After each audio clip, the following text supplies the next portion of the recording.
Hello, everyone, and welcome to another edition of Hack the Box Ottawa Meetup. I'm your host, JF Provost, and I have the great pleasure of having Steve with us. Great to see you. Glad to be back. Yeah. I mean, like, it was sad that we couldn't have you last month, unfortunately. I think you had to deal with some personal issues and so on. But at the end of the day, we're glad to have you around. I hope you didn't share what you had too much with others. Well, I tried. Tried not to, but you never know. Like, we're here to be able to share our knowledge as much as possible, but you never know what can happen, right? Maybe Steve could be oversharing a little bit more. That's good. Well, happy to have you here, and then hopefully we're going to be able to have like a really good one all together to be able to present something very awesome. Before I go anywhere or we go anywhere, I'm going to present my. Well, is there anything you'd like to talk about, Steve? As something that's coming up into your stuff, or that's pretty much it? Are you going to a conference soon, or something like that, where people can reach out to you? CIS 2024 will be, I think, the first thing I go to, or CanSec. I forget which one comes first, but I'll be heading to both of those. A large part of my days has been kind of revolving around post-quantum cryptography right now. So I'm knee deep in some crypto standards, and this is probably not the place to chat about that because it's very sleepy material. But it's exciting and way over my head. But yeah, if anyone's coming to CIS or CanSec, I think you're going to CIS as well, aren't you? Yeah, going to CIS. However, I'm not sure 100% to which capacity, but it seems that Malvik Security may have a booth over there. So nice. Be great. It's going to be done in Ottawa, April 30th this year for sure, and May 1st. So if you want to get a chance to be able to meet me over there, you're more than welcome. And also, I brought the CIS Association of Canada over there too. So it's going to be another great addition to that place. So it's going to be very fun to be able to get everything all together and so on. So give me a second. I'm just going to post here. People are asking on in the channel the YouTube link. That's why I said sign up so you can get the YouTube link. Hold on. I'm just going to share that with people so they have access to it. So one thing I'd like to share, and that's where I was going to. And if you guys can see my screen right now, I mean, like, unfortunately I'm not able to. Maybe is that going to work? That's the wrong screen. I gotta press there. There we go.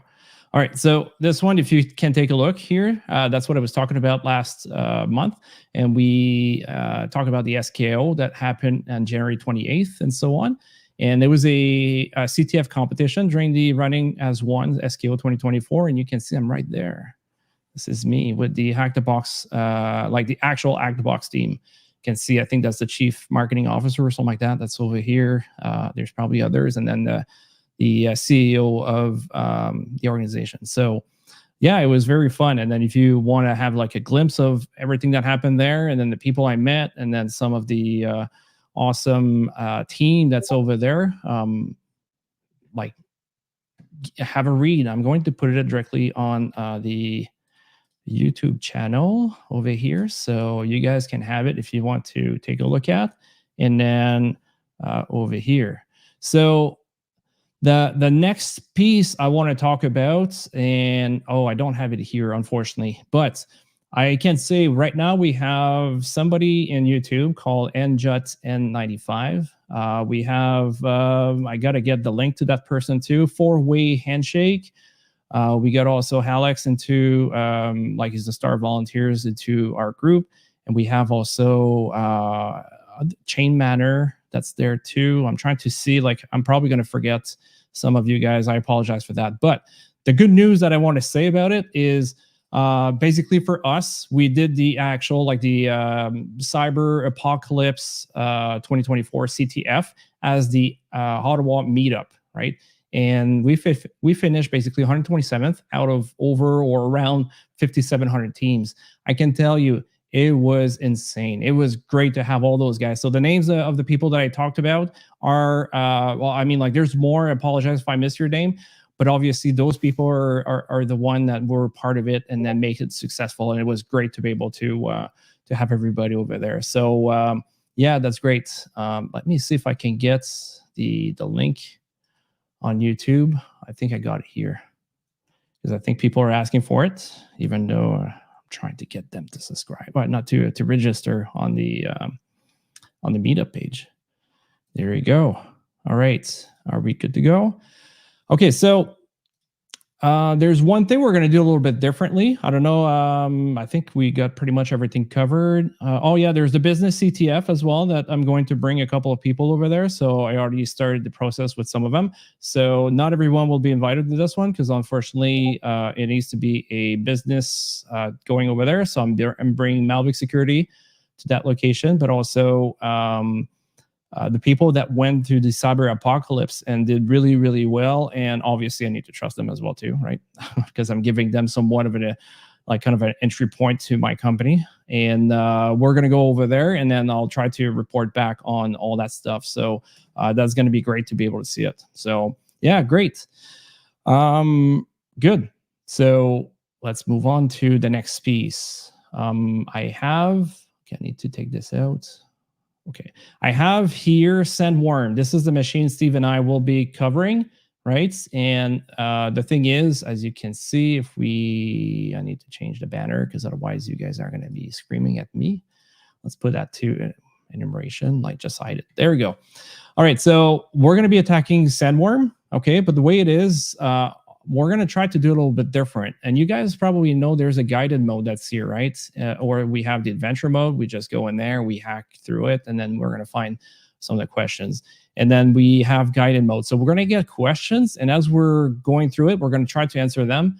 And then hopefully we can make it up and make it work. So you can see here, I already own this machine. So I already rooted it, but I did not answer any of the questions. So it's going to be basically like brand new for me and trying to understand what we need to accomplish here. And you guys can probably help me out. You should have access as well to enterprise platform or use your VIP Plus to be able to get access. And as we're going through the machines, it's going to be much easier as a group sometimes, and we can enjoy this all together. So I think this is a good starting point to be able to make it work. So again, if you directly go, I'm going to share this one again with people. So if you want to, well, I mean, I don't need to share it. That's fine. If you guys go directly under the server access channel and then you request access to the servers, you get access to this machine for free, right? And then you have access also to 2 active machines right now. So basically, machines that you could get technically for free, but now you're on the enterprise platform, so you don't get the annoyance of starting a machine and realizing that somebody is screwing up your work. So at least you can move on for a little bit easier this way. So good.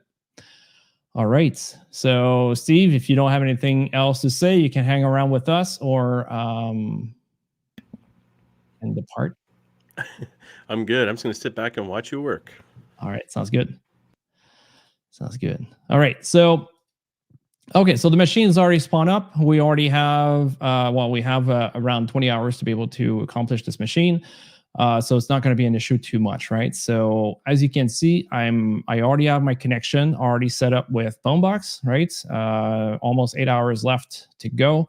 And I'm not going to do much more than just this, right? So basically, if you have, let's say, a MacBook Air, 8 gigs of RAM, M1, something like that, doesn't matter. You're going to be able to do it. You're going to be fine. The only thing you need to be able to do is to be able to connect to the internet, right? So you don't need a super powerful computer to be able to do what we're doing right now. It's very much flexible that way, right? So we're going to start doing this on the immersion part. So as any other machine, no, not there.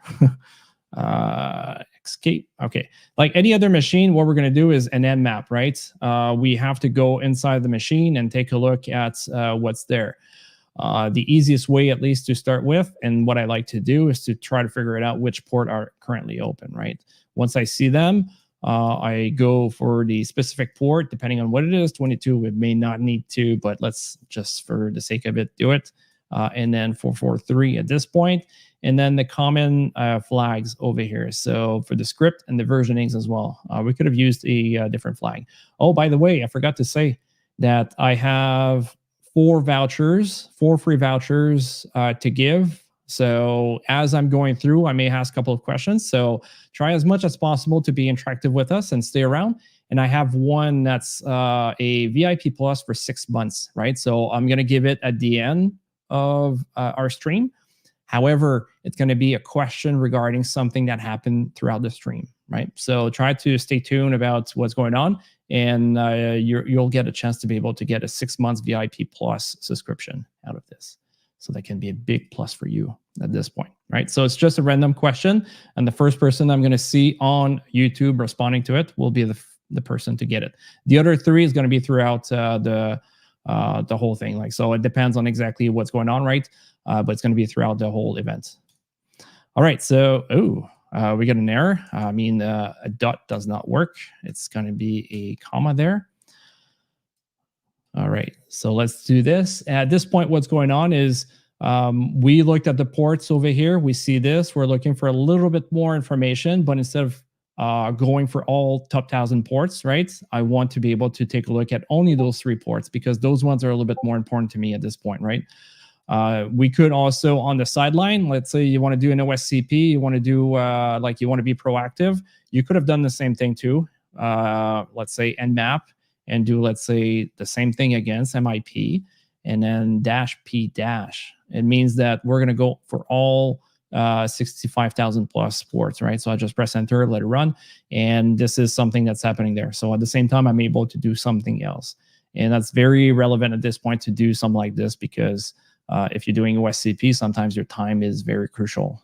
So as much as you can do it. So, all right. So as soon as Nmap try to connect to this one over here, we see that is going to go to ssa.htb. So it seems that probably that's the actual name that we have. We're used to, let's say it's Sandworm. A lot of people would do sandworm.htb and then put the IP address. But if this one redirect us over there, we may have to do it this way. So let's take a look after.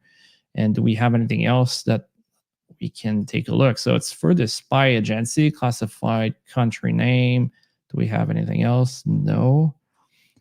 Secret security. There's not much. So one of the things we're going to do, and it seems that's only those 3 ports so far. So we're not going to go further with more ports, or at least trying to figure it out what's going on there. All right. So I need to go back to Sandworm just in case people are saying. So secret spy agency, you're sure we are in a safe place? Well, I mean, you should be in the right place. That's for sure. Secrets. I mean, like you have all kinds of like the CIA, you have the NSA and stuff like that. But at the end of the day, I mean, like those ones are supposed to be there. Let's see what they have to offer to us. At least it's not a .ru, right? I don't know if you guys saw my post. We got under attack under the Discord channel. Somebody got in there and decided to post something that was it copied the wrong thing. Let's copy this. So yeah, somebody tried to basically push a link that seems to be legit, but basically was redirecting you to a .ru website. And I don't know what else could happen. Somebody offered to investigate, so I don't know exactly what happened there just yet. So we'll see in the future. All right, so that's the IP address, and we're just going to press enter and give it a try. So as we can see here, we got redirected to ssa.htb. So at this point, what we're going to do is we're going to go back to our terminal over here. Let's put that on the right side over here, and then do a sudo. Whoops, I need to do a nano @c and then host. Okay. Now we put our IP address over here. We know it's ssa.htb. All right. So that's where we got redirected, and we're going to give it a try like this. So Control X. I'm going to hit Y for yes. I want to write over it. And this is the name of the file. So I press enter. Okay. So now from this point on, if I press enter, we should be able to get access to it. There you go. Okay. So advanced. We see here there is a certificate. We can see the certificate if we wanted to, right? That could be very interesting there. Sometimes that's what's going on. We see here potentially like a username like atlas@ssa.htb. So that could be very interesting. But then again, if there is a software called Atlas, that could be some like one of the reasons why we're seeing it. Good. So should be good to go. Let's hit accept the risk and continue. Good. Can someone tell me why I get this? Like, why did I get the this page like that? It's unsafe to navigate there, and I did accepted the risk. Why do I see this page? Because normally, let's say we go to google.com or we go to any of one of them. Normally, we're not seeing this page, right? So if I go over here, I do google.com, right? We're gonna see we're HTTPS, right? So normally that should be fine. There we go. I see Nicole that answered because of the, there you go, because of a self-signed cert. That's exactly right. That's the reason why we're seeing this, right? So if you have a self-signed certificate, it won't be able to take a look with a actual like CA to confirm like a certificate authority to be able to confirm that it is legit or not, right? So basically the browser is not able to confirm it's legit. So that's the reason why. Yeah. So I got lateral BA, which is like that was scary. When I read the .ru post, you must be important enough to hack. Well, I mean, like I guess it's all of us because they tried to hack all of us. But within like 1 minute, I was able to eliminate the threat. I guess that's what you build as you're in the meltdown in the past, and then you have to do so many times like IR incident response, and then as soon as you see something, you have to take action rapidly, right, under attack or something like that. So within 1 minute, it was done. But at the end of the day, I didn't have a choice but to go back and announce it because otherwise it would have been an issue. Oh yeah, that's right. We said we were going to answer those questions here. So how many TCP open port are listening to Sandworm? We have 3. That's what we saw. Yeah, use case for teaching for sure. So yeah, so basically on my phone, the notification I got had that link spelled out. But if you go and use the Discord server channel, like the one that you guys are mainly on, or even with your phone, you don't see it, right? It was just a notification that was a little bit different. So yeah, that's what it is. All right, so let's keep going. So what Python web framework is the website on Sandworm running? Okay, so we need to find this answer over here. Seems to be potentially 1, 2, 3, 4, 5. Okay, so let's go back over here. We see the, let's make that a little bit bigger. We see the secret spy agency. Our mission, we leverage our advantages in technology and cybersecurity, consistent with our authorities. What's there? There's the about. We can take a look later on. The signal intelligence. There you go, SIGINT. Academic. Is there like one of the things we're looking for is could be usernames, could be like different pages, could be something else. Framework could be a little bit more like different. So we see here powered by Flask. So 1, 2, 3, 4, 5. So that could be one of them. Python web framework is Flask based out of Flask Python, maybe. I don't know. I don't know. I don't think I need to put the question mark in there. Flask is a written Python. There we go. So I think we have the actual thing. So 009 Falcon, I think you got it right as well on this case here. So let's do a Flask over here. Enter.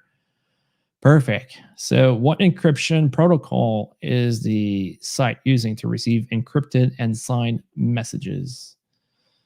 There we go. Let's go back over here. I don't think we know just yet what it is. Okay, so let's go over here. Experience SSA.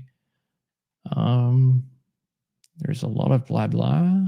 Like I don't see anything interesting over here. I mean, like I'm just scanning real quick. There's nothing specifically I'm looking for. Obviously, we could take a look in the the page in the back, but I wouldn't do that just yet. Like, I mean, like right click and then view page source. That's something we could take a look, but there's so much code that sometimes it can be cumbersome to jump on that one just yet. So SS lab test. Not sure what you mean by that. So submit tips, speak up, make a difference.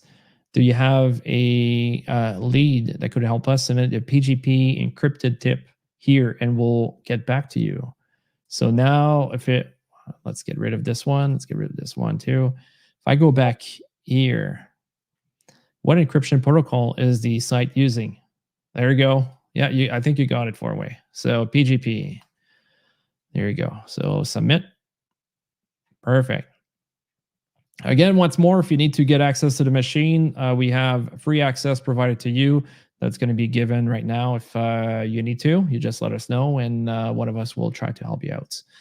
All right, next question here. Which demo on the demo page is vulnerable to server-side template injection? I mean, like at this point, it seems that we're giving like somewhat of an idea of what we're going to be looking for. So obviously, like this is the guided mode to try to help the newcomers to get in there, and then hopefully be able to advance instead of being stuck on the only in one place, right? So enter the text on the submit button for that demo. So we don't know yet what it is, but let's go take a look. All right, so here, do we have a demo? We got a guide. Okay. PGP encryption demonstration. So this seems like we're in the right path. Which demo on the demo page is vulnerable to server side? Which demo? Oh, I guess that's probably this here. That's a demo. Probably that's a decrypt, encrypt, and verify signature. So one of them seems to be susceptible to server-side template injection. Which one could it be? So seems like there is a link over here, our public key. So that could be very interesting. That's a public key. I mean, like,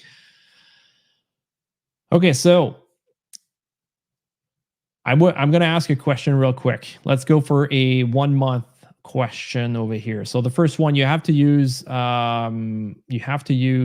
what's it called, YouTube, to be able to make it happen, right? So get on YouTube. I'll give you 2 minutes to get there. Obviously, like I like Discord, but YouTube, like if we get all into one place, it's going to be easier, and then I can also show the message that the person won.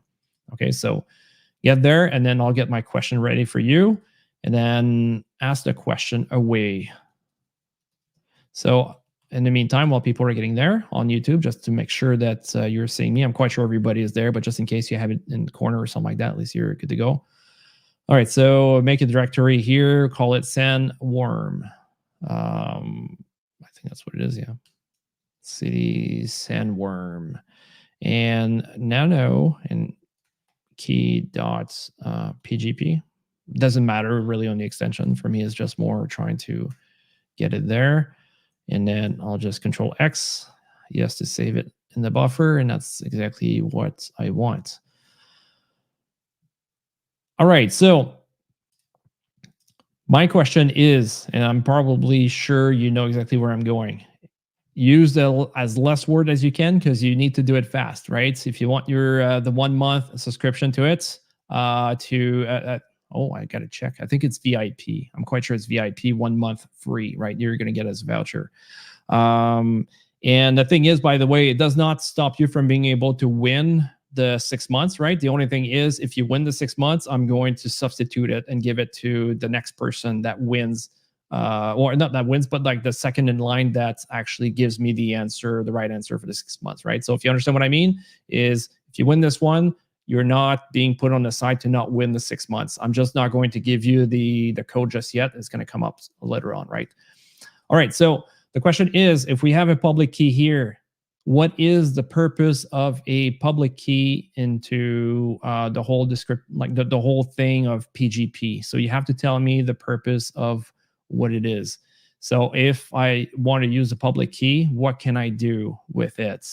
So try to give as good as possible of an explanation, but also make it as short, because you have to be good.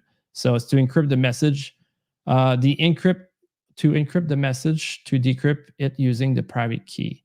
Okay, so I think I got what you're getting here, Nicole. I'm quite sure this is pretty much what it is. So I would say that I will give it to you at this point here. So I'll just rephrase a little bit what it is. So it's basically the encrypted message being decrypted using the private key. So because we have a public key over here, right? And the person or the organization right now, the super secret spy company, they have basically like their private key. So to be able to we encrypt the message with our with their public key, and then whenever it gets to their machine or whatever the case may be, they use their private key to decrypt it. So that's the one I'm going to take here, Nicole. You're going to have to hit me on Discord as soon as you can. You don't have to say to everyone over here. You can just like DM me, and that's good enough at this point. All right, sounds good. So I'll just put a note here. Sounds good. All right, let's keep moving on. So now we have the encrypted key. We have the crypted key. We have all that stuff. That's good. If we take a look, we have verify sign message over here. This message has been signed with the officially SSA private key. Okay, good. And when verifying a message, we should, yeah, I think what we're going to have to do is to make sure it works out. And they're saying here, make sure you use verified open source programs such as KGPG, Cleopatra, OpenPGP. So I'm not that familiar with all of them. I know a little bit this one. So what we're going to do here is do a sudo app search, and we're going to look for this guy. Do we have it here? Seems like it. So let's do an install and see what we can do with that. Reading the information, unable to locate package. Maybe case sensitive.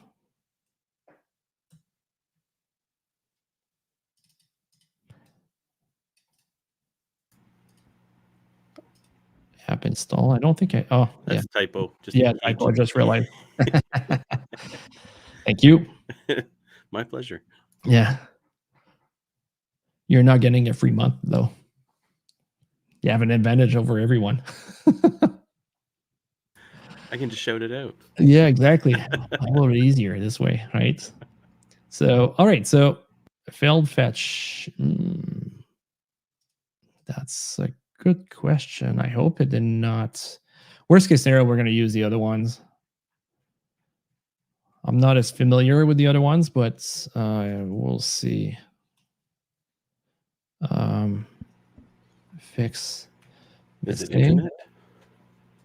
Well, it's connected directly on the Hack the Box stuff, right? So it should have access to internet. This should be fine. Okay, let's give it a try and see if we can get access to it. So it's KP, no, KGPG. There we go. So it's not there. All right, I guess we may have to use the other one. We have this one probably. Are we able to do it? Oops. I'm surprised. Is this one there? Unable to locate package. Do I have it installed maybe? It's not installed. That's a little bit weird. That's odd. Can I do, I don't know. Actually, the four-way handshake apt update. Oh, sudo apt update might be it. The repos just could be out of date. Oh, that's possible. Yeah, yeah.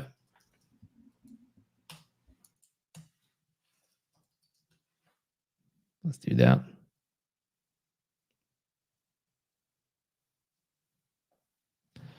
All right. Let's get a try with this.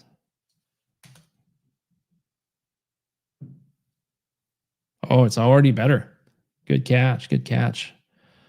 This guy. There you go. That happens sometimes.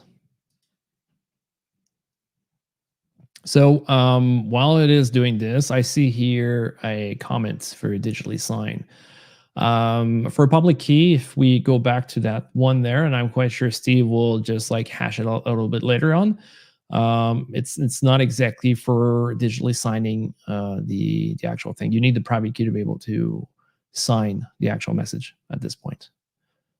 But it's not too far away from what it is. All right, Q for quits. I just want to get this thing done.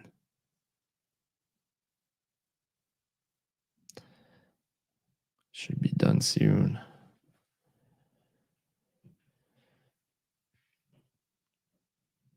No, I don't want to do anything of that.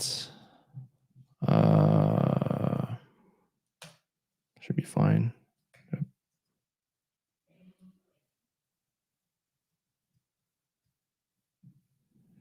Wow, is it going to reinstall the whole thing? 3%.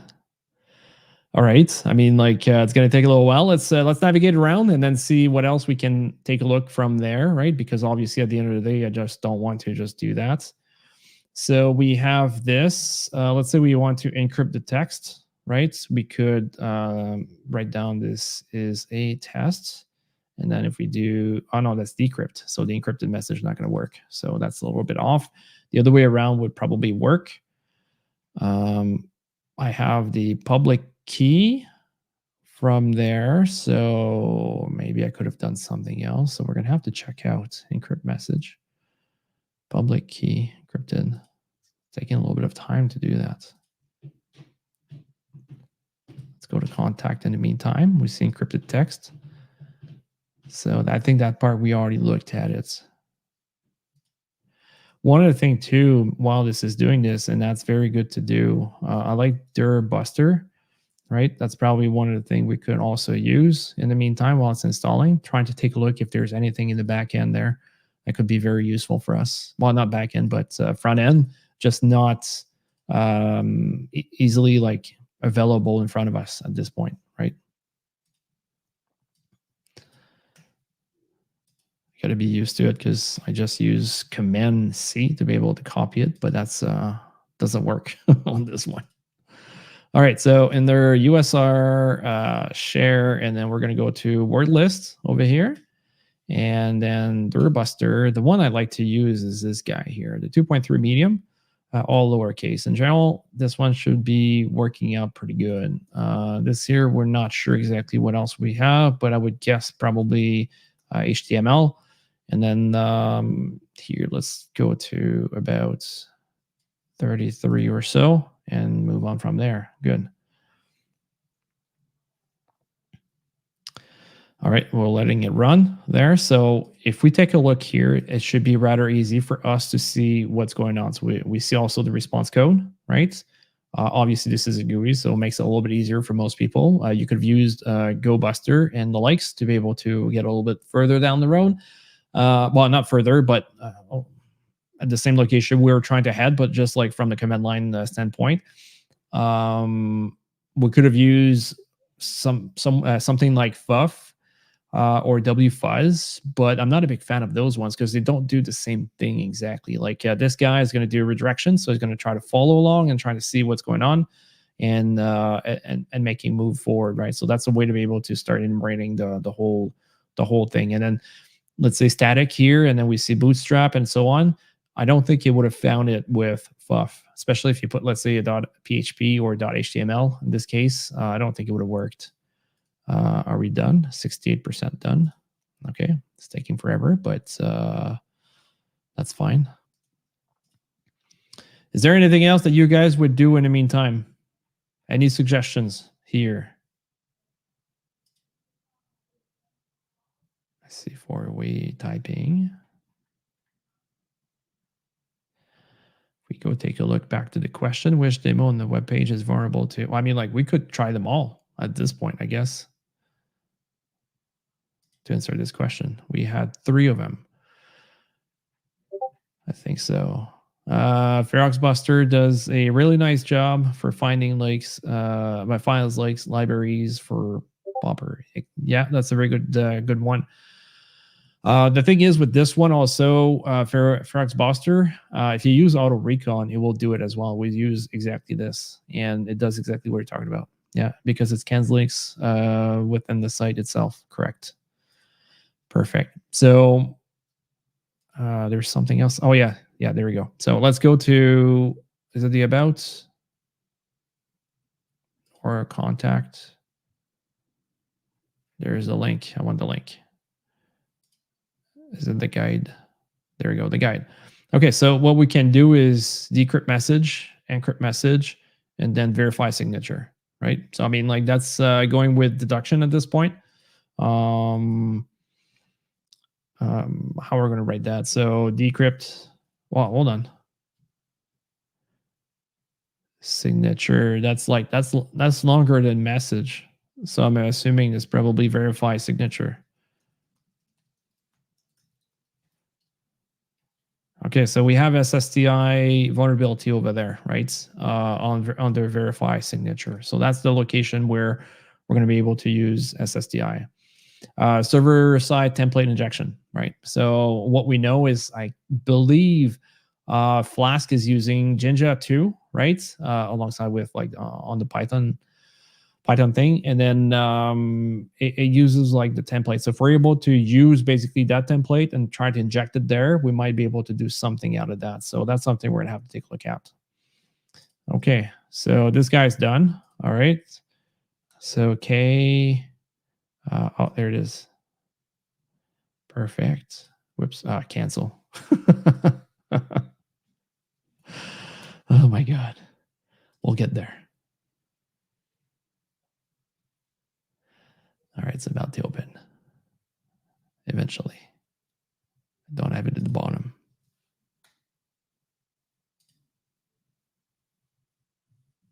Is it hidden now? Oops.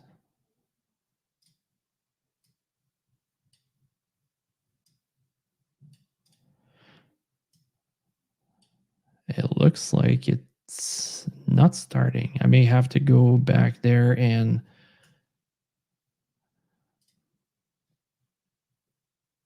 that freaking thing. Can I? Oh, look, it's sleeping. Wake up and process. Okay, can we start it again now? There we go. Next. Next, we're good. Create config. Generate new key. Finished.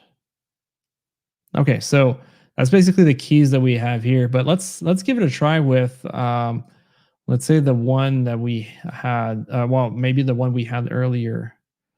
Could probably try to do that with. There's probably an import signature there. But let's say that if I do that just for fun for now, test.com. We're going to go a little bit further. No, not expert mode. Don't need that. RSA, never. I don't care. Name. Am I missing something over here? That should be good. Close. Asking for a friend. This might be big of a question for a session tonight. SSTI related to or the same as SSRF, server-side request forgery. That's something probably we can talk a little bit later, yeah, because there's a good difference in between the two, up to a point, right?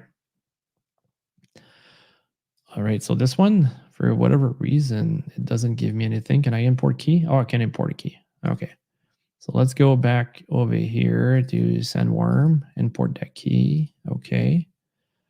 Am I getting something? So we see the numbers, C61, D4. Am I getting the same thing? Is that the same message, key ID?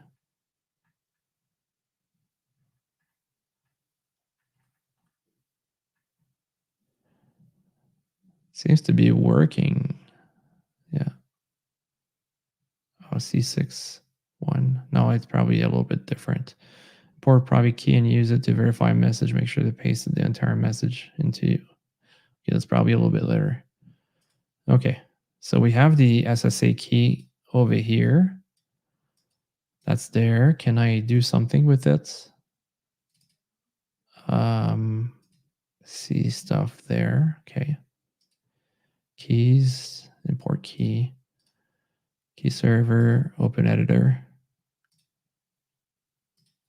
new. Oh, I guess if I put the message there,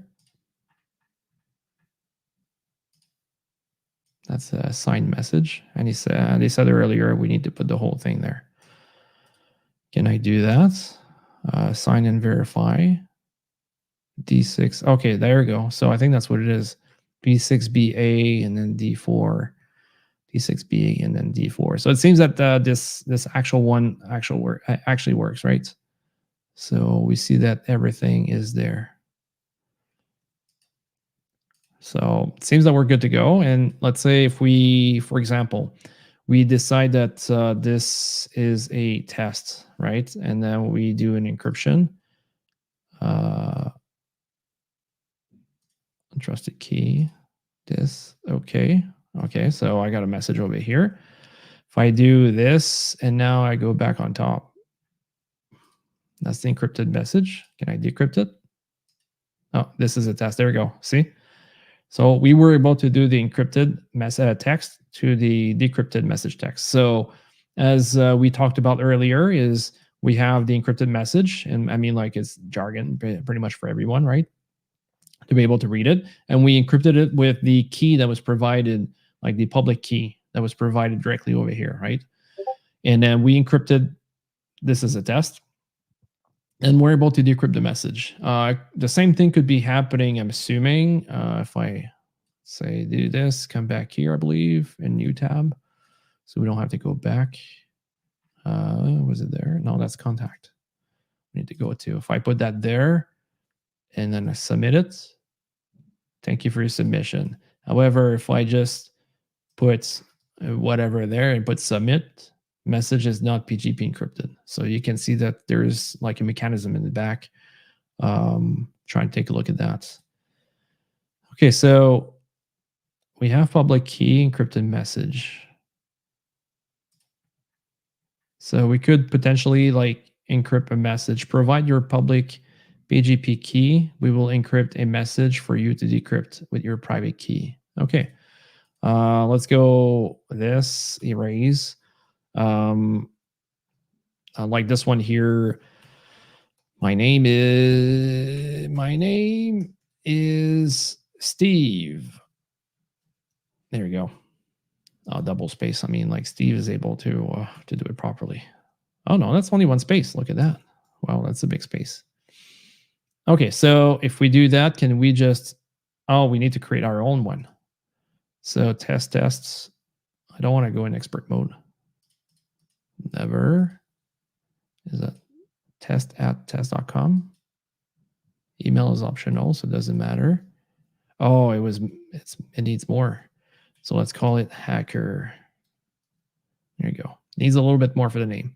Click on OK. Password is empty. Password hacker. And then hacker over here. Perfect. So I think it's getting it.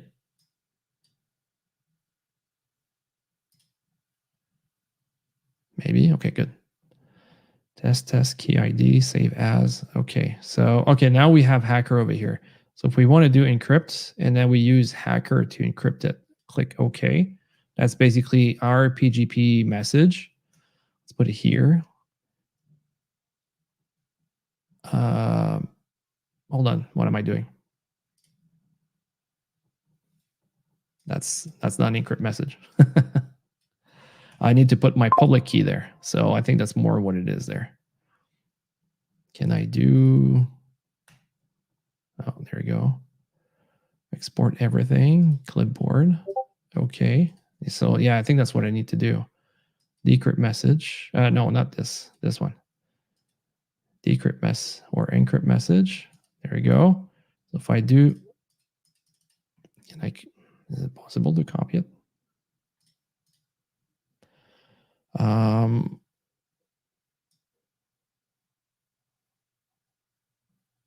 So now Control C, we're going to get this here. So I'm going to show you, I'm erasing it, right?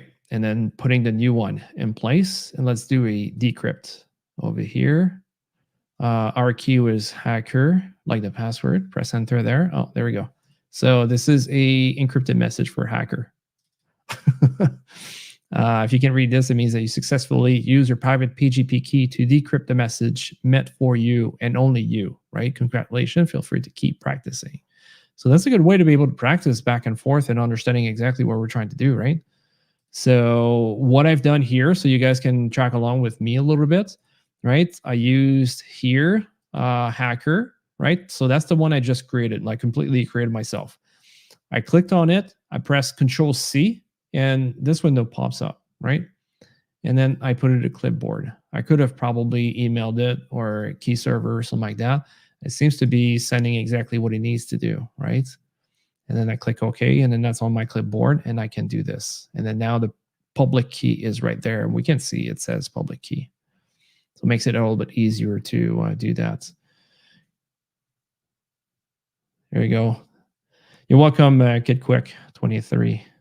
I mean, it's not easy, even for me. A lot of times it's not easy to figure these things out. But as we're moving along, I mean, we figure it out. Yeah, the best way to be able to, let's say, get certifications or trying to understand your whole methodology to be able to go to the next point is to be able to understand what you need to accomplish next, right? And then if you're stuck into one place, what can you do to be able to get unstuck? Understanding these things. I would say that for the majority, I'm not saying everybody, right? Let's say you work in on a vulnerability assessment program or something like that with, for example, Nexpose or Nessus or Qualys or something like that. You may have more experience right away. So it might be a little bit easier for you to jump into hacking. But if basically you're a SOC analyst and you don't do much with this, it might be a little bit harder. So you guys are welcome. All right, perfect. And thank you very much for the interaction. Very, very valuable at this point. All right, sounds good. So now we have the public key over here. Well, we need to verify signature, I guess, at this point, right? So if we verify the signature, can we, okay, so that's public key and then sign text. Are we able to do something over here and see how it goes? So sign, verify. Can we do something with it? So I guess if we put encrypt PGP signed message, if we put it here, and then if I take my key, that was on the other one, this one here. Control C, export everything. We go back to clipboard, okay. And then I press this here. I guess that's what it is. Is it working? Signature verification. So it says it's valid.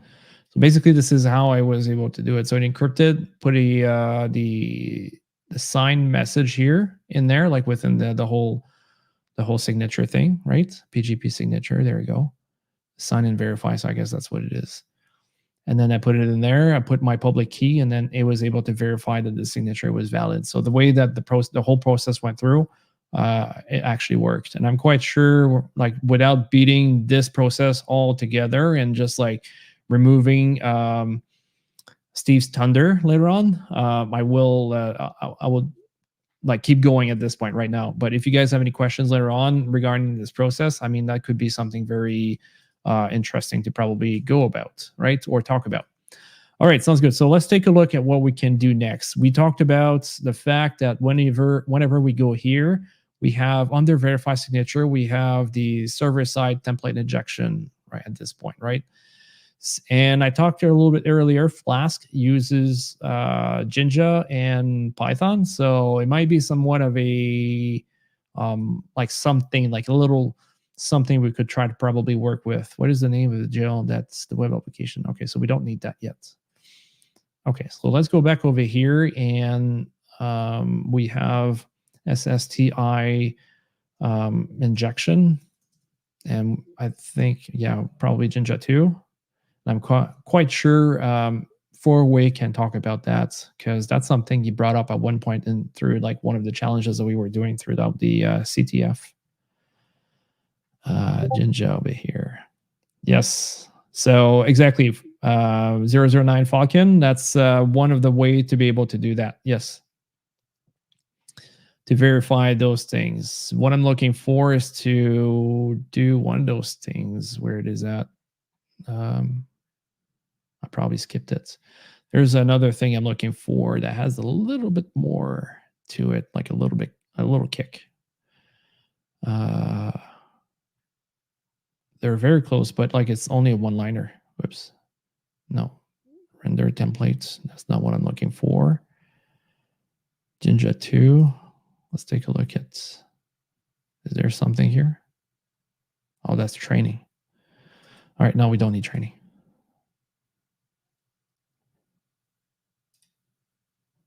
Maybe this guy here. Which one did I click? Okay, there's.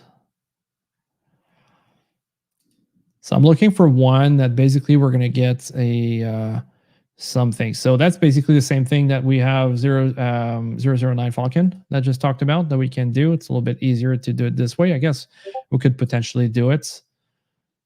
I guess we can just do it and then see how it goes. So where would you put it? I mean, like, oh, there you go. That's the one. Here's a one-liner for IC. That's the one I was looking for. Thank you very much, Four-Way. I guess you remembered it. Or you found it a little bit faster than me. So if you encrypt the template payload, I got Malcolm here. Let's show this. So if you encrypt the template payload, maybe it will get injected during the verification. But where would you put it? So I think you're right, but where would you put it at that point? So if we want to put it here, how we're going to do that?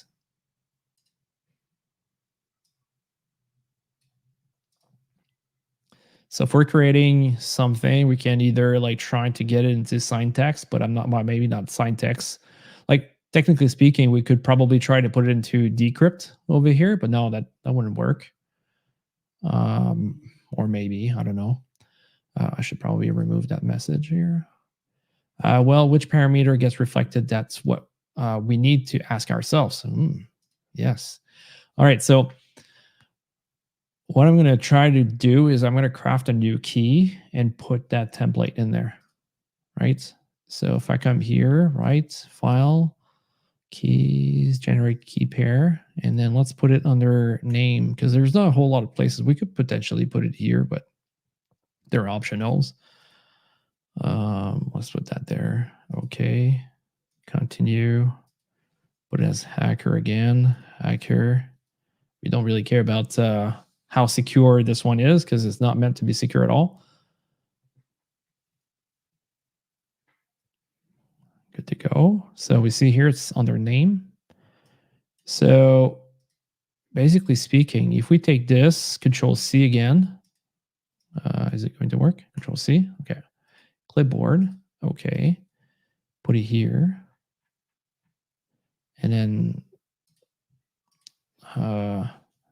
you've been hacked by Four-Way.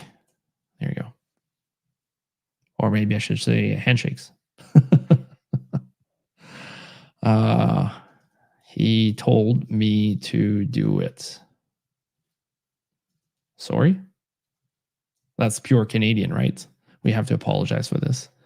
All right, so sign and verify. That's the one we want to use. Click on OK. And then put that there. The thing is, okay, so what we've done, if we take a look, I should have probably explained it, or at least take a look at this a little bit more. So if we go on the notepad here real quick, hopefully you guys should be able to see it, right? So apologize if you don't see it. We can probably try to make it a little bit bigger. Let me know if you don't see it well enough. Trying to see if I can make it bigger, but I think that's pretty much the max I can go. At least Control plus does not work. Control wheel up does not work, and down too. Does this work? No, it doesn't matter. Oh, that's the spaces, so it doesn't really matter. All right, let's move on unless you guys don't see it. All right, so basically it's going to do a bunch of different things, right? And as we can, like as we talked about, we were discussing about the fact we have Python, right? So we're gonna import OS and then popen and do an ID, right? So that's basically what it is here. So we have an ID that's there, and we should have the same command that's supposed to be happening. So let's give it a try with this, and let's see what comes out. So verify signature. And then now if we take a look, we are seeing Atlas over here. So it seems that we have that type of template injection. That's going to work. So if we have that, there's a couple of things we could do, right? So I'm quite sure that you guys can think about the, like, I don't know if you're looking at the actual script, what like the walkthrough that I just provided earlier, that's fine, right? That's one way to do it. What would be the other way that we could potentially go further down the road, right? So, oh, I should have made it a actual question with a price at it, but this one is no price. So do your best. What are the other options that we could have used, that we could use? So you have to be mindful about the fact that, again, the more we hacked, the more, like, the bigger our toolbox become, and the more resources and different things we could do. So now we talked about potentially do a reverse shell, right? Trying to figure it out how we're going to be able to do it. But how can we, like, if this one doesn't work at all, what else could we do to make it work, to at least get us a little bit ahead of the game? Give us all the options that comes out right now. All right, so one of the things I really like, and probably you guys already see me quite often, is rev shells, right? Super easy to do. You do whatever you want to, and then it gives you exactly what you need. So 1418, it's loading. So here, 14.18. Okay, I hate this one. So let's put it to 4444. And as you can see here, we have the NC, LVNP is going to do everything for us at this point if we want to do a cat. Bash, we could, yes, obviously do that. We could probably go to a Python if we wanted to, and then we see here everything is done. Those things there sometimes work, sometimes doesn't. And in this case here, like if you want to know how to do it, it's super easy. Base 64, we can just encode it this way, right? And then submit it over there. So we see here, create a new user and see if it's like if it can change permissions and can get into etc. So yeah, potentially that's that could be a good one. We just don't know yet what are the privileges on Atlas, and we might not be able to do it. But yeah, that could be another option to take a look at. Maybe not the first. Well, it could be the first one. I mean, like we all have our methodology. As long as you build up that tool set all together and the resources, that makes it a little bit easier that way. All right, so I'm going to show you one thing here. So normally if we do echo, basically, and then we paste this and we pipe it to base 64-D, D for decode, right?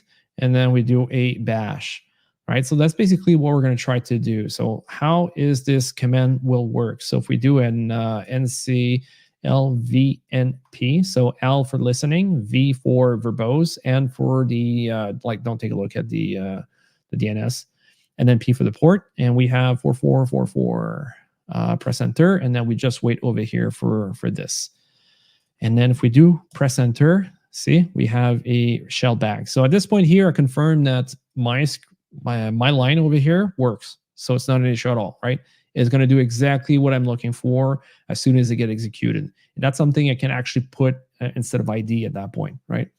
And this is a way to be able to confirm, instead of like if you're doing a pen test and then you keep pushing like payloads and payloads and payloads, it's going to be much easier for the adversaries, or at least the other team, to be able to figure it out what you're like, the nefarious thing you're trying to entertain at this point. So all right, so I don't need to keep going, but at least I know my payload works and we're going to be able to use it again, right?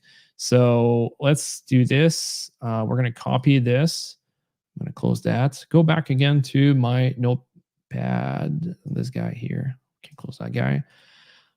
Press enter, Control V to paste it again, and because I want to make sure I keep my stuff in place. So if I need to use them later on, it's much easier than trying to go left and right and do it again, right? So let's just copy this. And what we're going to do is enter it here. So where the ID, where we could have done what lateral BA just mentioned, that's exactly where we're going to do it, because we have commands that we can actually run over here. And we could have run a bunch of them, right? I see four-way handshake said we should try some SSTI that has all kinds of odd special characters in it. It might be helpful to know if anything is getting blocked. That way we can craft a perfect reverse shell. Yeah, that could be another thing to do. But what I was asking earlier is, like, right now we're doing a reverse shell, but what else? Like lateral BA add a got a good answer, right? A good answer to be able to move forward, potentially, but we could have done something else too, again, potentially. Oh, I got it. I got it. Did you get, like, you got foothold right now? Is that what you mean? That's on Discord.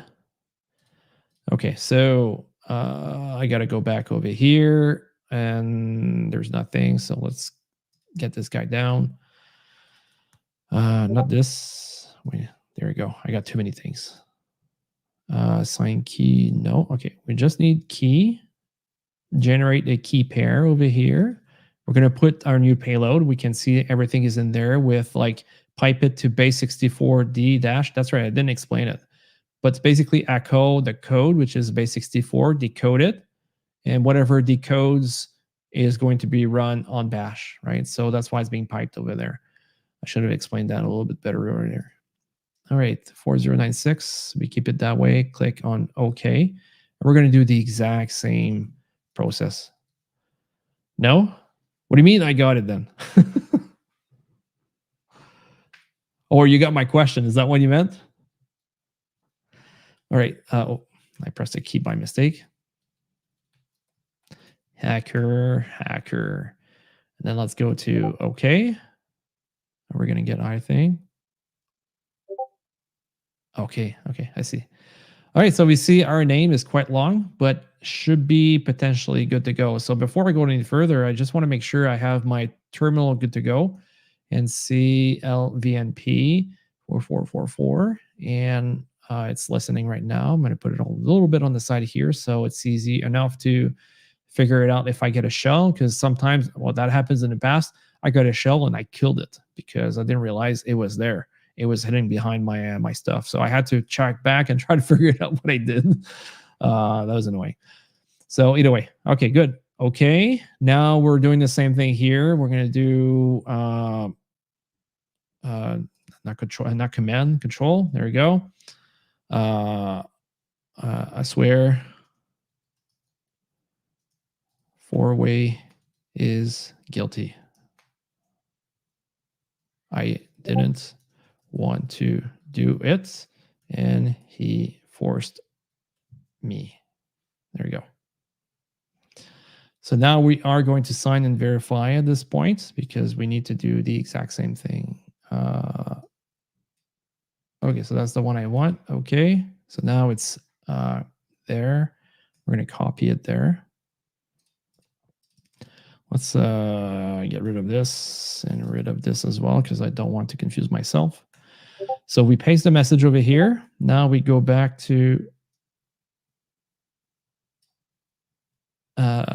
go back over here. Yeah, Control C, clipboard. Okay, and then go back there. Okay, so our assumption now is as soon as I press verify signature, it will do the whole thing. But because there is the template we put in the back there, it's going to call back our machines, right? And then verify signature. There you go. So let's give it a try. And we got a shell. Perfect at that point. Okay, so Python 3 and then C, C, import pty, pty.spawn. And you've got a typo in your Python. Oh, that's lovely. Thank you very much. You got Python. well, I mean, like, I could do it. If you do an alias, that could work. Do all the versions of Python you want, and then always go to what you want. Yeah, 009 Falcon also identified that, but he's not as lucky as you. He has somewhat of a delay, or he doesn't have the same advantage as you, I should say. Oh yeah, that's right. If I do this, it's still. Let's do a copy here, because I cannot go back. I got blank right now for a second. Oh, I got to do this. There we go. I was like, oh, what's the letter I'm missing? That will happen sometimes. All right, sounds good. So, perfect. So we are in here. There's a bunch of stuff we could do. If you can remember, like under the Discord channels, we have a bunch of different things. We have a Linux related, and under that specific section, we have other things we can do to be able to make sure our shell will survive a lot longer, right? So if I do a copy on one of those scripts there, put it there. I mean, like it could be a little bit simpler than this, but let's do it this way. That enter scripts. Oh, that doesn't really care that much, I guess. And then do a Control Z, I believe. Yeah, Control Z. And then we have SSTY raw. I don't remember them all the time by heart. And then FG for foreground. Okay. So if I press enter once, twice, and then I should be it. I think that's it. Right. So now if I do something, I should be able to. Oh, no, I'm not able to come back.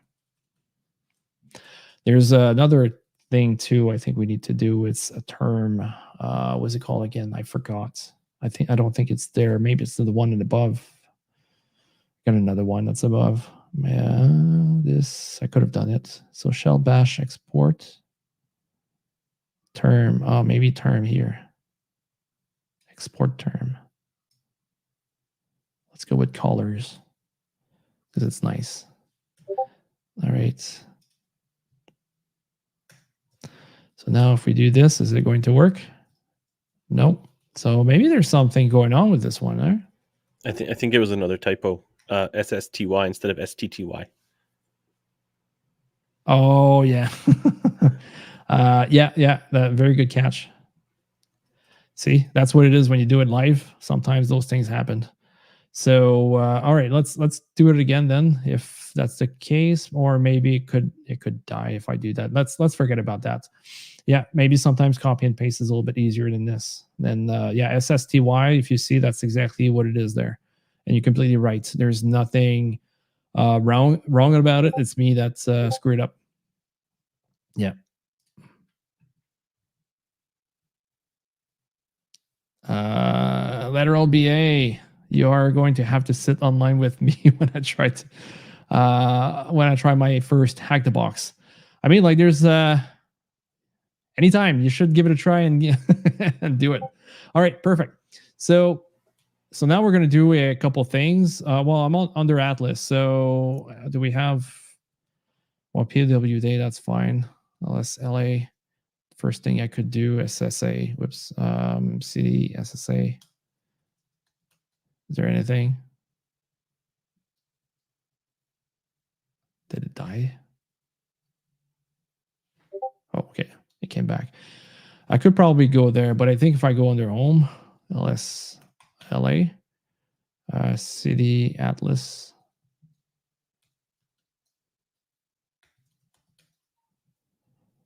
No, it's under the other one, huh?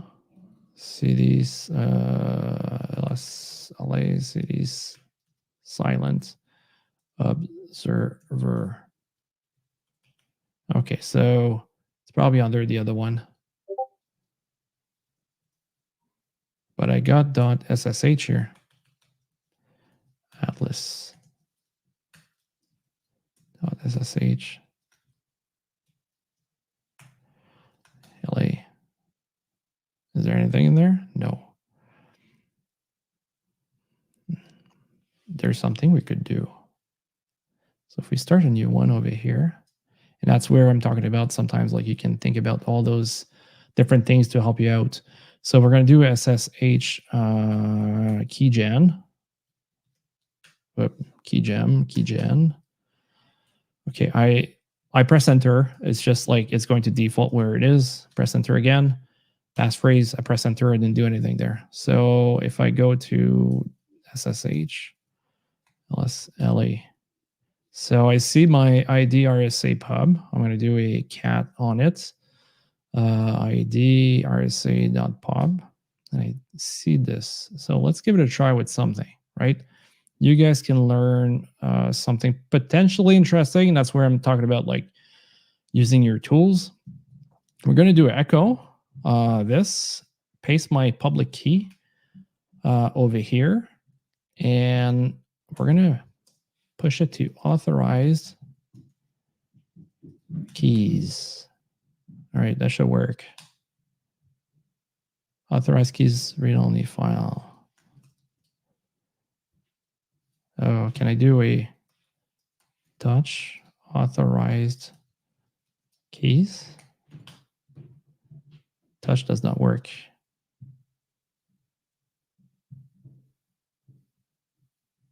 Bash authorized keys read-only file system. So I guess we might not be able to do that. But the goal would have been to put our public key over there, right? And then come back here on this guy, and then let's do an SSH and atlas at ssa.htb, right? And then we would have been able to get through it without doing the dash I, right? The reason behind that is because we just created a pair of keys. If I do LSLA here, we see the ID RSA, which is my private key, and this is my public key.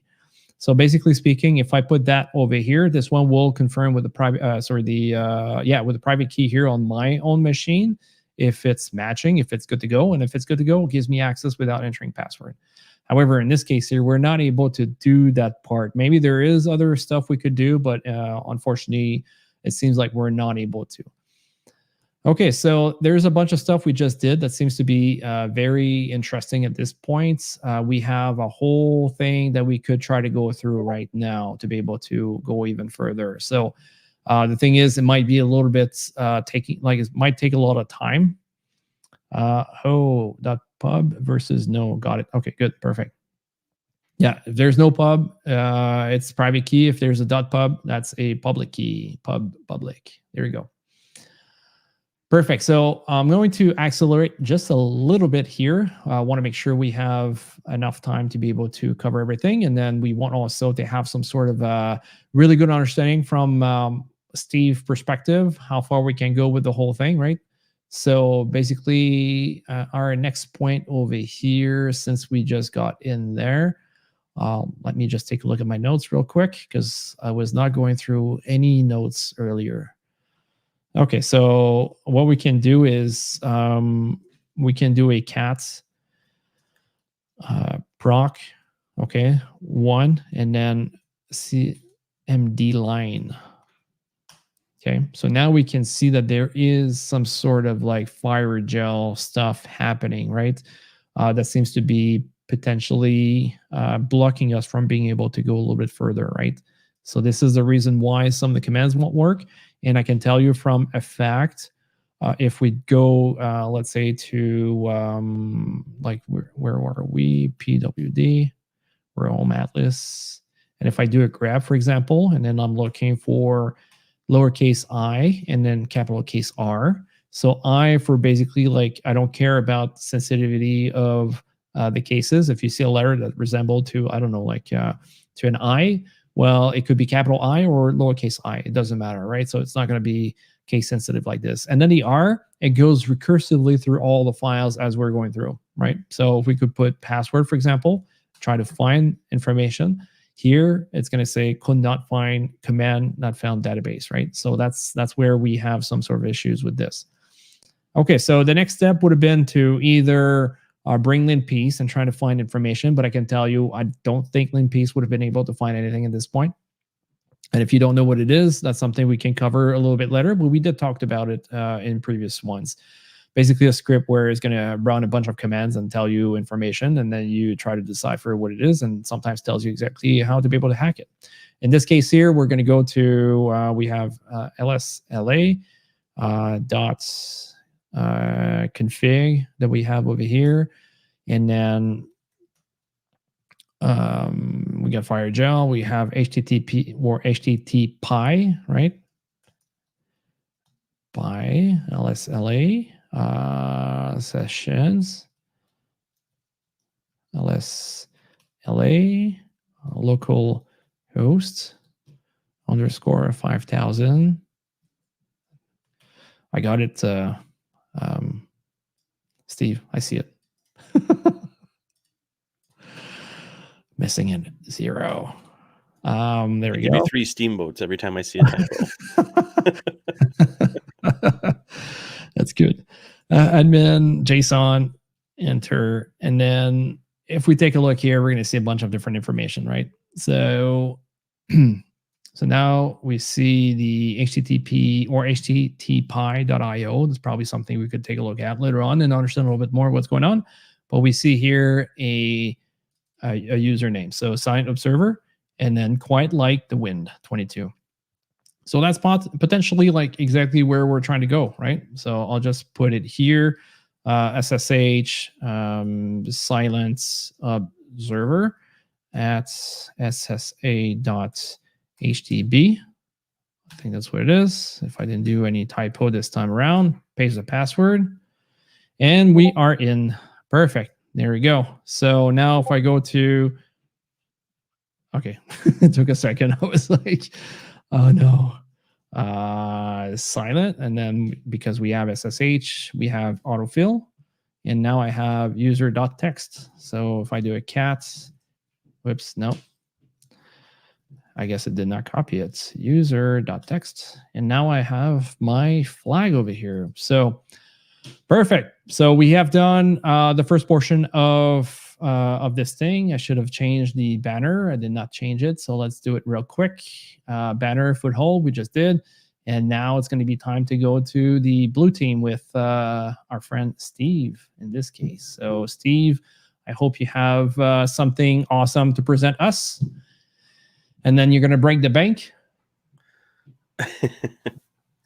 Gonna break the bank? Yeah, break the bank with the awesomeness of the blue team and save the world from being hacked by this guy over here. Well, no, never mind. You're never going to get hacked because if you're not with me, I'm not going to be able to enter commands correctly, and then I'll be doing typos, I guess. I'll be able to find it in the logs before you get the right command off. Yeah, that's good. I like that. Or you will never find it because it's so hard. The typos are so weird. Obfuscation. Yeah, well, yeah. Well, I mean, like it's a joke, okay? It's a meme I saw online. So I'm not saying what it is the case, right? So just take it with a grain of salt of what I'm saying. Is like I saw a meme at one point. I used to be in Canadian Armed Forces before, right? And I read that meme and it was like, how do you want the enemy to know what we're doing? Well, we don't even know what we're doing ourselves at this point, right? So it's like free for all. You just go and do it. That's why people are not able to decipher what the hell we're going to do next. Yeah, you don't know my plans if I don't know my plans. Exactly. That's better put this way. All right, sounds good. So I turn the mic to you, and then we'll talk very soon. If I see any typo on your slide, I'll let you know. Beauty. All right. So just to begin with, I've decided to slowly progress how I do this. I'm going to actually introduce some NIST cybersecurity framework steps. So there's IDPRR. If you follow the cybersecurity framework version 2, there would be governance. But I think adding governance to this call would be hilarious, but definitely inappropriate. So I'll just move forward. Identify is simple. Basically, know yourself. So first thing is website banners. Like, come on, the powered by. Here's what I'm using. You know, people can find it out easily enough. We shouldn't be just giving people what they need to see. Doing, you know, regular vulnerability assessments, making sure you have some sort of software bill of materials and you're doing config management. And then in this case, doing static and dynamic application security testing would be beneficial, as well as software composition analysis.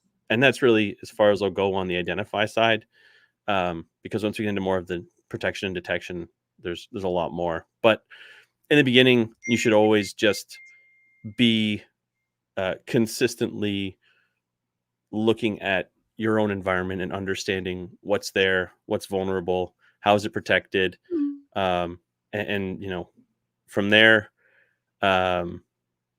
all things become just that much simpler. So, hygiene, right? There are some issues here. There's some issues here around hygiene, and Yeah, don't get distracted by the little one. yeah. So, to begin with, make sure you patch your stuff. I say Firejail in this case, but I might be getting ahead of ourselves here because. No, you're not. We identified that earlier into the command line. Oh, right, that's right. That wasn't the lateral move. Yeah. That was just how we broke in. Yeah, that's Yeah. okay, cool. So, because we identified that Firejail had a vulnerability, let's do our patching. Okay. Web app config. So in this case, the fact that we're able to inject a Python command that, you know, essentially gives us reverse shell is bad. Let's call it bad. So you can use auto escaping in your Flask config. And what that does is it looks at, you know, the template injection pieces. It sees those two squiggly brackets and it says, oh, we're just going to strip that stuff off. You know, having some sort of sanitization isn't new. Doesn't mean it's always used, right? So auto escaping in this case for Flask and Jinja, it could be stripping special characters from an email address or something in a form, or stripping before, you know, if I pop in like an SQL injection, we want to make sure that we're taking all of the non-data out, right? So anything that looks like code probably shouldn't make it past either round 1 or round 2 of inspection within the web app. If I don't like this, but if you have to run vulnerable code, which does happen sometimes because, you know, some organizations simply don't catch up to the cutting edge, right? Or they just don't patch their stuff because it could, quote unquote, break something else. You should have something in front of the app that is protecting you from this sort of unauthorized access, or enabling people to do wonky stuff with the application that it wasn't really designed for. So, you know, at this point, you have to understand, are you vulnerable? Like, is your stuff just straight up out of date and there are known vulnerabilities? How are you actually monitoring and modifying the config of your application so that you know, these types of attacks simply don't work? And if you have to use a vulnerable app, do you have any sort of compensating controls, right? Yeah, so auto escaping is like filtering sanitization. Yes, from lateral BA. We want to make sure that you know, we're not sending code. Like, in which situations do we ever want to send some sort of code or commands through our apps, outside of, you know, actually, no, the user should never really determine what is sent, other than, hey, here's my information, here's my credit card, here's my, you know, message I'd like to sign, or my signed message I'd like to encrypt. So we want to make sure that we're getting rid of all that. We'll call it cruft. Yeah, real quick. There's there's one at one point, like with IBM, when I was working with them on their contract. I mean, like with other companies as well, I've seen, but the one that I can recall the most, because obviously I was working a little bit more with them closely on this, is basically the SOC analysts, when they were trying to take a look at some of the events that were happening. If there was a command or there was something that could potentially have some of the data, or even like the data being queried and they should have been out, there was a what's called again a not a period block. There was like basically a erase, event that was being created. So as soon as it identified those specific thing, right, those specific, let's say, credit card, like you mentioned, it was basically erasing it completely, so it could not get out, right? So even though the server would have provided that, the device was able to erase it before it gets out. Oh wow, that's awesome. And that's, I love hearing that kind of stuff. You always hear about the bad stuff. You never hear, hey, we blocked this. Yeah, no, I mean, oh no, we got breached. It's awesome because the thing is, like, you cannot block everything. And for example, right now, SSTI, you're like, oh shit, sorry, my language. Like, this guy was able to query the server and then he find that information. But if you're like, yeah, but that information should never get out in the first place, right? How can you try to also make sure everything is being scrutinized and make sure that everything falls in there? Obviously, if they're using some sort of a obfuscation and then our device is not able to decipher that, that might be a little bit hard, right? The other thing too is if your device is getting overwhelmed by all those queries back and forth, that can be also another issue if you're talking about availability. So you may have to adjust that accordingly. But for us, with the client that we were dealing with, it was fine enough and it worked out pretty good. Awesome. Yeah, and that's where sometimes you might have to have a load balancer, have multiple appliances or something to make sure you spread that load. Otherwise, yeah, you do run into that availability issue. Another thing, because it is simple enough to probably figure out, maybe, I can identify, okay, maybe it's Python, maybe it's Flask, maybe it's WordPress. And I think that you don't need to advertise it, So here I have powered by Nunya Business, because it's, you don't need to know what the underlying framework is. Just use the app. And if you're curious, you can figure it out easy enough. But you don't need something that's going around looking for like a script running that says, okay, I need to find either banner grab or like just look at the main page and see, oh, hey, yeah, this is powered by Flask. Okay, now I can target this host. It gets added to my list. So it is my opinion that powered by should be removed or put something funny. And I put a bit of STO. What does STO stand for? Does anyone know? And is it effective?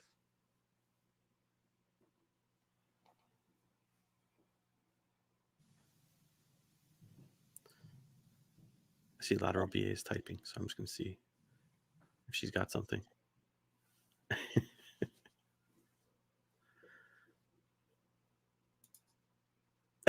Not typing anymore. Okay. STO, security through obscurity. And has anyone ever heard of that term? And is it useful?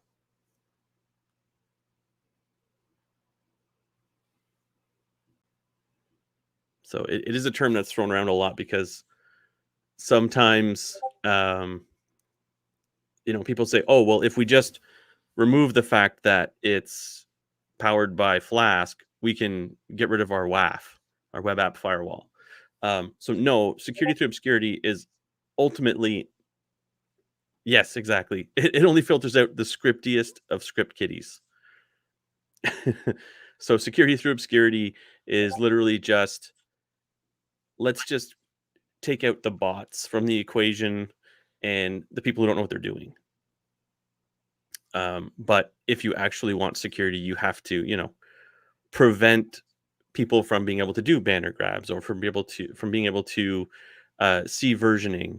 And I had a slide on that one to output, like, if you do an nmap, you can pull a lot of information from Nginx unless you configure Nginx to be quiet and not send that information back. So you can add that level of obfuscation, and it still, at the end of the day, it's not going to get you too far, but we have to help ourselves where we can.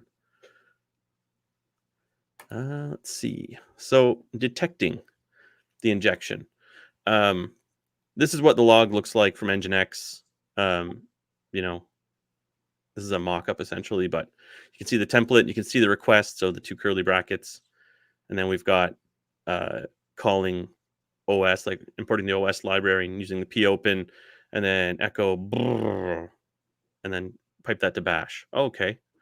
Well, now I can decode the URL, and then it shows me the base 64, right? Then I can decode the base 64 and I see, oh crap, someone's trying to open up, or someone's trying to connect to a reverse or open a reverse shell. So that's not what we want. So in this case, we want to take this information. So whenever we see a log, this log is essentially called an artifact, right? I'm not sure, does anyone do a lot of incident response in their day-to-day, or a lot of just basic investigations? This would be what we call an artifact. Okay, so now I can pull, this might not be indicator of compromise, but it might be more of an indicator of attack, that someone is trying to leverage a web app that I've got deployed to connect to a reverse shell. So then I can put a signature for this. I put on my WAF, like web app firewall to block, but really I can look for, import OS in my intrusion detection system. I can look for it in my EDR. There's a lot of stuff or a lot of places where I can look. But just having that log and understanding that you have that log, because not everyone logs from their web server, right? Just understanding that log gets us a lot of information where we can now go off box and say, okay, now where else can I detect this in my network? Have I seen this anywhere else? Are any of my other web applications under attack? So like in this way, right? And a large part of it starts from being able to understand, what does %20 mean, which is space in the URL encoding. What does %7c mean? Well, that's your slash, or I think that's your slash. And just understanding, breaking down, what does this, I won't call it necessarily an attack, but this indicator of attack, how does that reverberate in my network, and where else can I find it, and where else do I need to search for it? Next piece. So spawning the shell. This is a YOW detection. So YOW used to be OSSec. It's they call themselves like XDR, open source XDR. So this is essentially, being able to understand, okay, using Python 3, and then the full command is import pty spawn bin bash. So being able to see that, like, to use this type of host-based intrusion detection, or XDR, or whatever you want to call it, to detect that Python 3 is being used to spawn a bash shell. It's just another place in the attack surface where we can be investigating to better understand, where, not necessarily like, I wouldn't really call it the kill chain, but where in the attack surface this is happening. So is it just network? Is it being permitted? Is it being blocked? Do I know if maybe someone has actually been successful in their attack, and then leveraging XDR or host-based detection? All the X, whatever you want to call it, always kind of drives me nuts a little bit. It's all the same stuff. It just gets a different name every week. So using host-based detection to say, oh, maybe someone did actually get access, and now they've got a reverse shell, and they were able to upgrade that shell to bash. Now what? Then I can move on, or I guess this is more the protection piece. I'm going to go back because I don't think we're at that point yet. Are we? No, we're not at that point yet. So this is that was more to block privilege escalation and getting to root. But basically, what we're looking at right now is, there are so many places where, we need to be protecting ourselves. So in the very basics, don't let everyone see what's going on, because maybe one of those script kiddies will get lucky. And for those who really want to try, make it as hard as possible. But also, you have to make sure, aside from good coding practices, having proper detection measures and proper, IPS rules that are actually blocking and properly tuned so that they're not blocking too much. If anyone does actually make it into the server and starts doing bad stuff, how are you detecting? Do you have any sort of endpoint detection, or XDR, EDR, MDR? and how do you react? And I have some respond and recover parts at the end. But so far, let's just look at the detection piece and the protection piece. So to this point, at least I know that we would be able to detect what's going on, and that's just a matter of watching JF go through and finish the job, and then explain how we could maybe respond and recover once he takes over. No typos. Nice. No typos. All right, sounds good. Yeah, well, thank you very much, Steve, for this portion. It was a blast to take a look at that and understanding exactly what's going on. There's so many pieces. Sometimes it's hard to be able to understand, especially on the blue side. There's so many different pieces that we need to be able to work with. And I think you kind of enumerated a fact that you can use the tools to be able to take a look at Python or decipher, like decoding base64.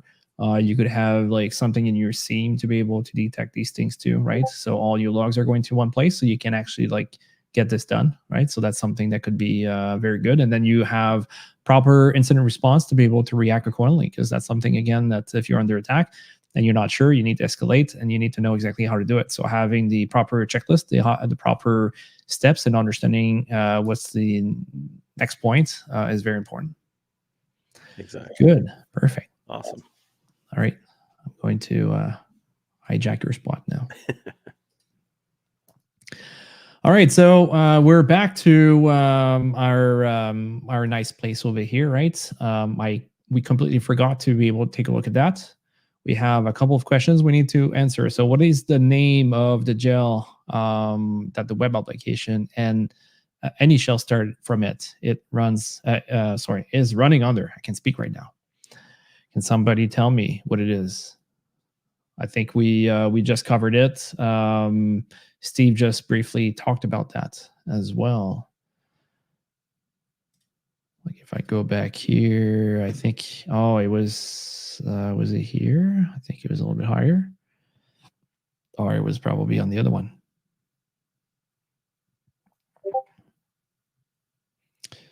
I see fire. That's not fire. Maybe it's here. It's a gel something, isn't it?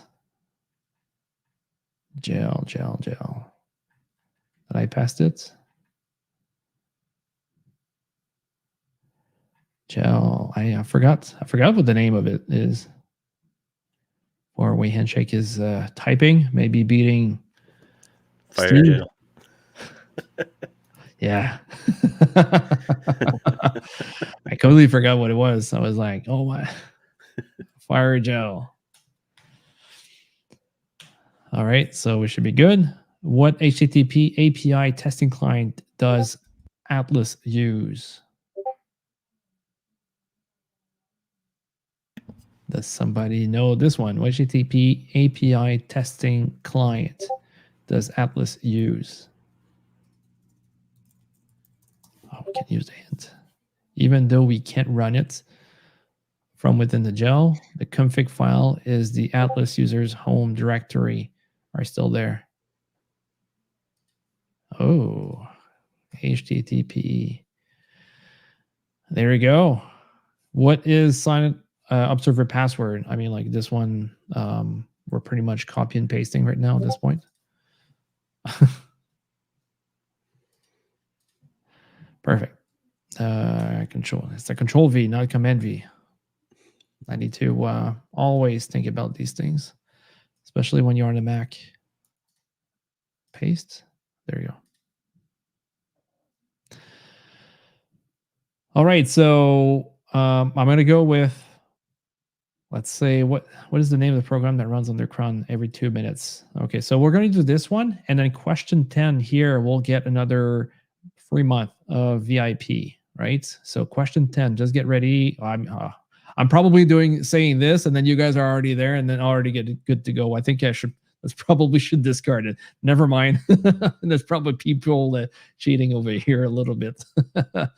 All right. So what is the name of the program that runs on a cron every 2 minutes as Atlas? So if you guys remember, we had something we used a little bit in the past. We tried it, didn't work really well, unfortunately, but it's called PSPY 64 download. And I was actually explaining this, how it works, but unfortunately, there was an issue with it. So we couldn't go any further. I mean, like not with PSPY, but with the actual machine. So it was not letting us work it well. So I think I got here, PSPY here, 64, downloading it. And we are going to put it under Sandworm in this case here. Because interestingly enough, when you do a, let's say a, what's it called? A Python 3 HTTP server, there's people actually trying to query your server over here, right? So you got to be extremely careful when you do this, especially on the Hack the Box one. They could, like, somebody could try to get access to it, and we're probably going to identify that later on. So Sandworm, and then let's do a Python 3 module http.server, and we're going to do an 81 because this guy here is using port 80 for something else all the time. And because this is a low port, we have to use sudo in this case. What do you mean? Wait, what?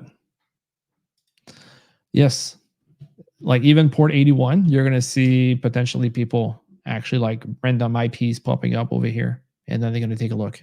So that's why if I do it over here in this case on under Sandworm, I'm going to reduce the possibilities of somebody being able to get something out of that. So, all right. So this guy here, we basically don't need it anymore. There was it was a lateral movement, but you know what? I'll just move it down.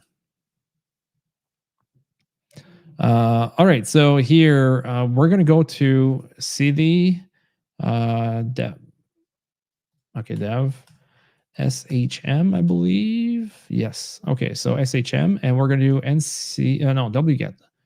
Wget 10, 10, 14, 18, I believe. That's what, I don't see it here, but I'm quite sure that's what it is. Port 81. And we're going to go PS. Oh, was it? Good question. I don't remember. PSPY, all lowercase. Okay, so we're good to go. 64 and put it here. So LSLA. Okay, so one of the thing here with SCP, since yes, that would have been another, good point, code beta there in Discord. I don't see, I should have probably switched back to my comments over here. Yeah, so you guys probably answered, but I forgot to switch back on YouTube. So sorry about that. So so basically if you go under this dev SHM, you're going to write to memory, right? So as soon as, let's say, that you boot up or you restart the computer, everything will be erased. But this is a good place to store some of this stuff sometimes whenever you need to. Okay, good. Perfect. So if I got it here, oops, I need to to move back over here because I pressed a couple of things, but I was still under my what's it called? Under my streaming device. So that's why those things happen. Apologize about that. So let's go back to my machine over here. So if I do, for example, over here, LSLA, we see this. We need to do a chmod 777 on PSPY. And then now we do PSPY over here. So by doing the 777, maybe I should show it again. LSLA, enter. Okay. So you see the difference in between the two, right? So before that, over here, the first three means that everyone can only read, right? Here it's the group can read and write, and here's the owner, right? That can read and write over here. So that's the owner and that's the group. So you can see that's what's going on. But because we need to be able to execute it, I just put 7.7, where I could have used something else to be able to get it done. But in this case, this is what I wanted to do, right? So now if I do PSPY and then press enter, we should be able to see stuff popping up, and we can start analyzing what's going on. It's a very good thing to think about doing. Maybe sometimes there's a lot of things, so you may have to scroll back. So if your machine is not able to scroll back far enough, that might be an issue. So we see Firejail over here, web app flask run. Maybe I can make it bigger in this case because we have lots of stuff going on. What else do we see that could be good? So this is what we've done over here. Like this part is all ours. Is there anything else that we could see? Flask run. So we see that's exactly what we identified earlier.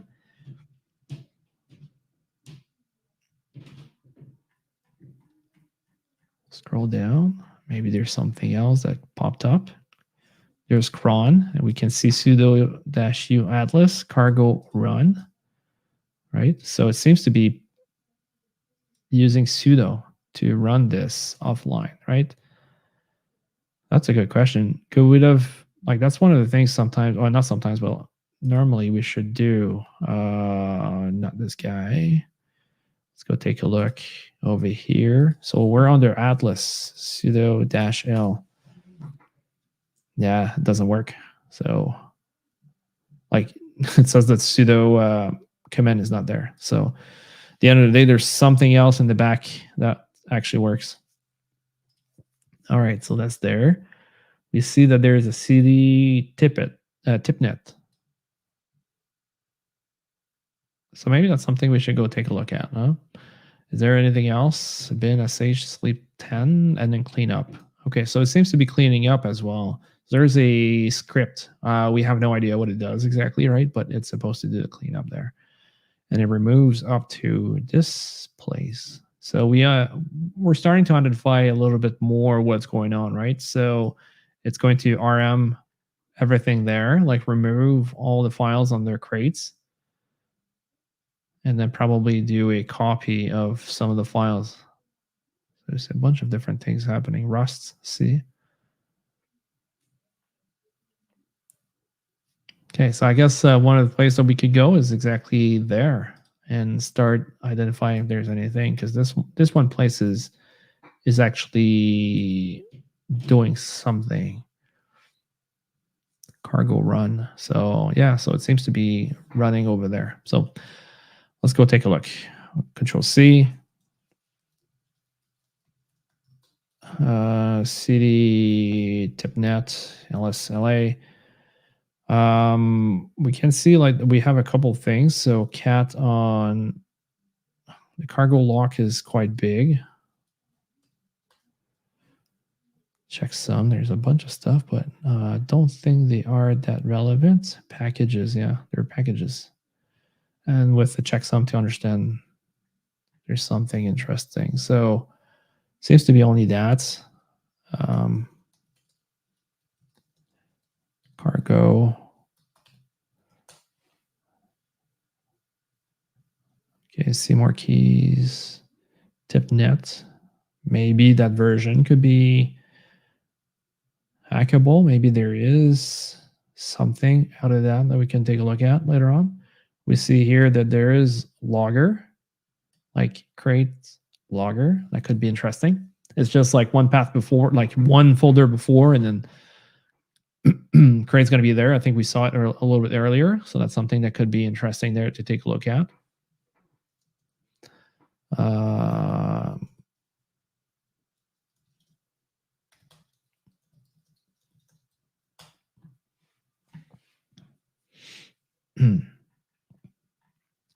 So we have some information over here, maybe. Command new, who am I?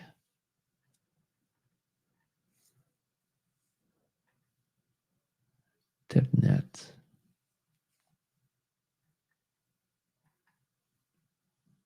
Submission. So we can see here, it seems to be processing some of that stuff, right?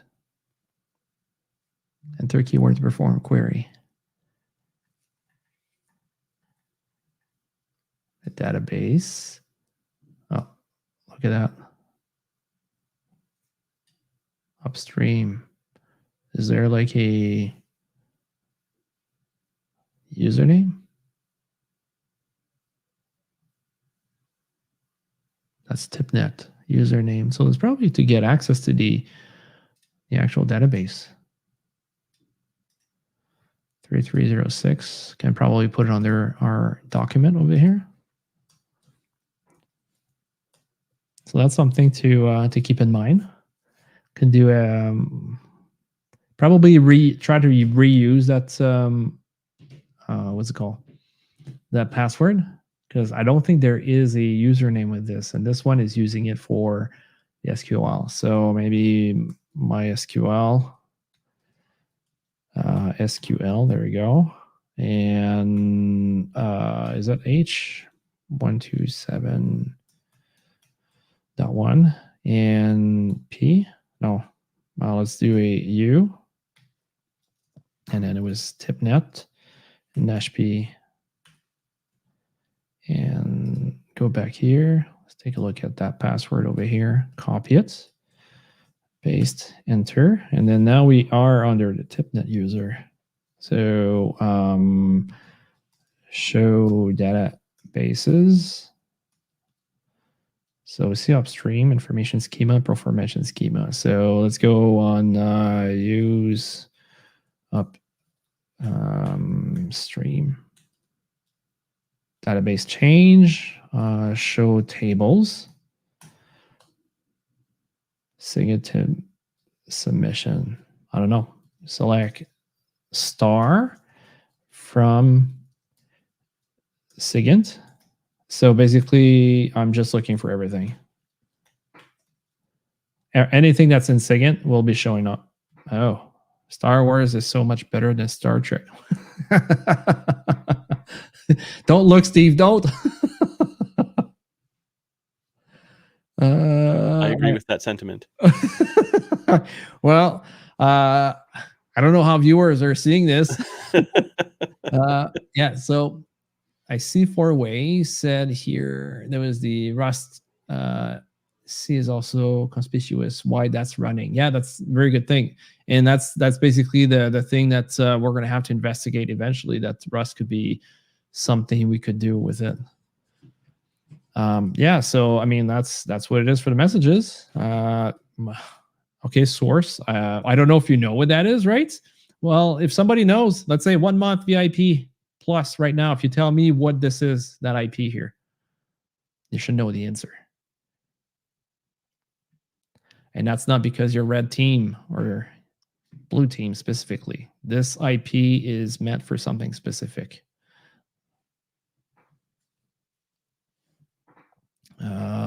For the horde. The quadruple eights, yeah, David T, that's exactly what it is. It's Google DNS. So I mean, like if it's the source as 8.8.8.8, that's an issue, right? So, and I'm quite sure you know the other one, David T. There you go. You know the other IP that is linked to Google DNS?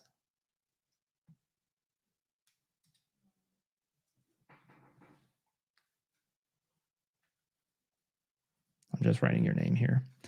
And make sure you hit me on Discord and let me know that you're the one that wins the 1 month VIP. I'll be able to give it to you at the end of the stream. And everybody, keep in mind that if you stay until the end of the stream, there's also a 6 months that will be given away. However, you need to stay online because there is a question that will be asked that will be driven towards like the whole session that we went through. So this session should last for like 3 hours max, and we've completed like about 2 hours right now. So yeah, so the other IP address, I don't see anybody bringing it up, but it's basically 8.8.4.4. That's the other IP for Google. Perfect.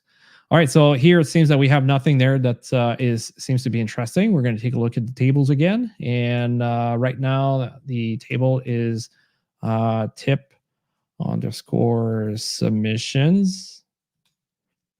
What do we have? There's a bunch of stuff. Bless is he who the name is charity and goodwill. Evil man. So there's probably a bunch of stuff. It's just too bad we don't see any of the messages that was sent earlier by me. Talking about 4-way, forcing me to do it. So I don't think this is a hash. I don't think so. I think it's probably some sort of signature or something like that. Oh yeah, this is a test. So that's the one we sent earlier. That's probably my message there. Here you can see it actually worked. This is a test. All right. I don't think there's anything here. So we looked at this. We're able to get in there. If I do sudo su dash, I believe. And then we take the password that we found earlier. Not in this. It is here. Let's take a look. Control C. V, enter. Is that the password? Oh, no, that's Client Observer. Okay, that's not what I wanted.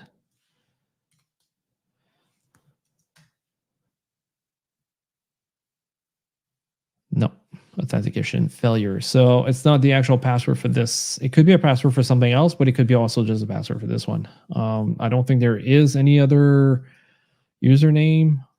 Let's see. PSSWD. See Lorel, but I don't think it does anything. Maybe Atlas. I don't know why we would want to go back there, but it's possible.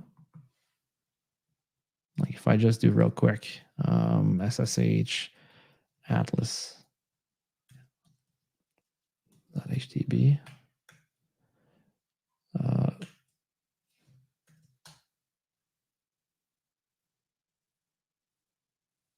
No, permission denied. So I don't think it's part of that. So it might be a password for something else, but for now I'm not too sure. But password reuse is really a thing. And we're gonna have to wait until maybe we can use it if we can use it at all. All right, so let's go. Yeah, we did a cat. I was not done, I think, with this one. Main RS. CDSQL splits. Okay, so that's where I was earlier. Timestamp. Select from hash from tip submission hash. Maybe there's something there. Maybe I should have run that.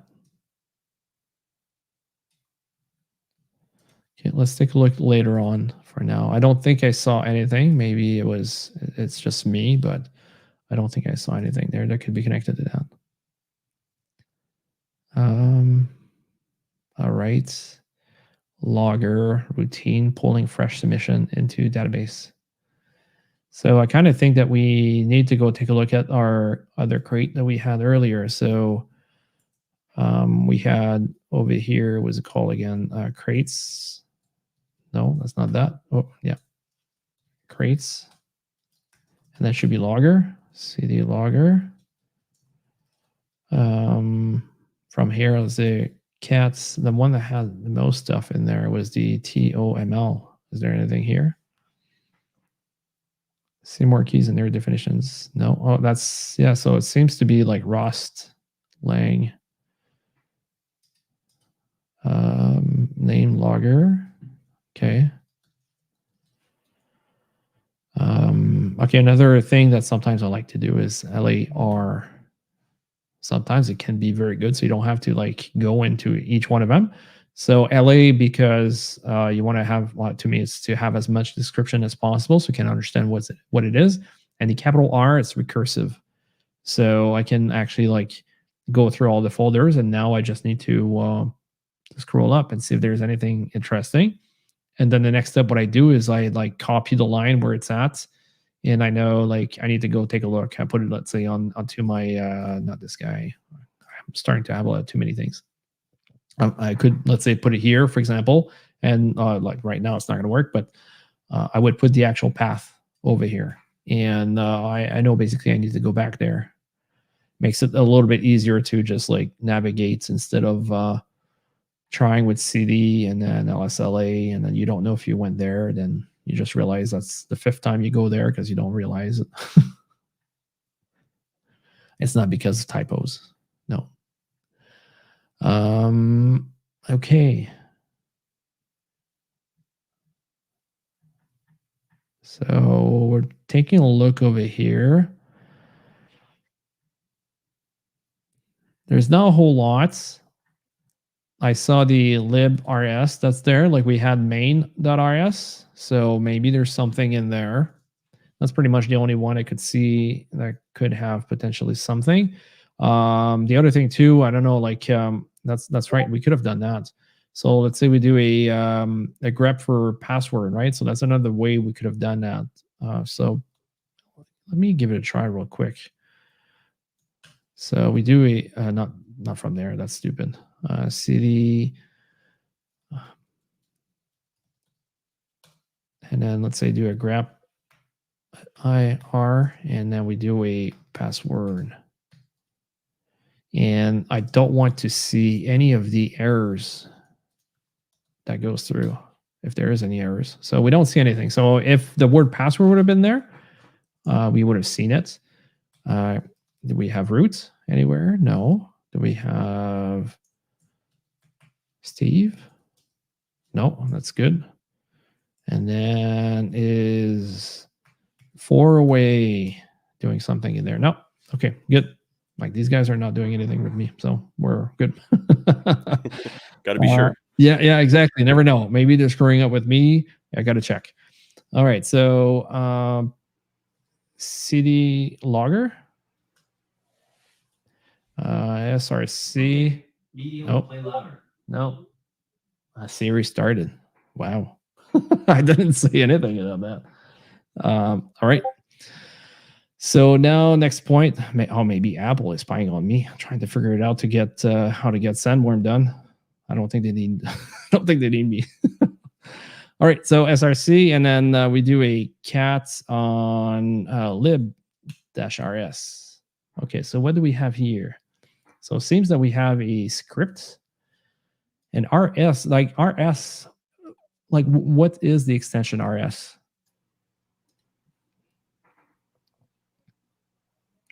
What is the? I think it's Rust. I think so. No, that's S, right? Let's say eventually. I mean, like.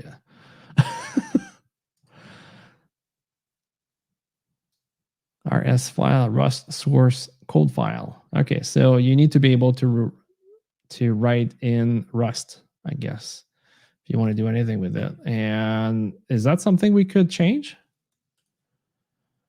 Sign up server. We have read and write of this guy, and that's librs. So there's basically a script doing something. Is there something we could potentially do? So let's say I bring that back and I'm like, Rust reverse shell code backdoor. Like if we can just like put something in that code. So we main.rs also notes. Okay, so that's possible. Git clone is using the shell ethical scenario. Okay. Oh, reverse shell.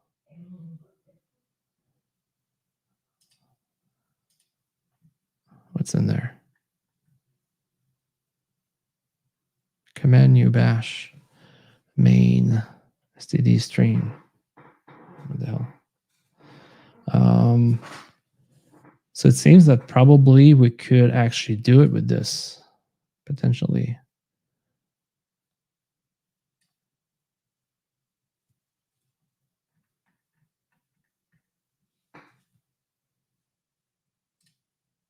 So new bin bash. Okay, but we're not launching the code. So I guess could we put our echo thingy again the same way over here, like or command to be able to dial back? Writing TCP sockets, so like writing something else. That could be a good option to take a look at. So what do we have here? We have open options. We have write and prelude. So none of those things are there. So let's keep this one in mind. Is there something a little bit simpler? Maybe. Reverse shell and Rust.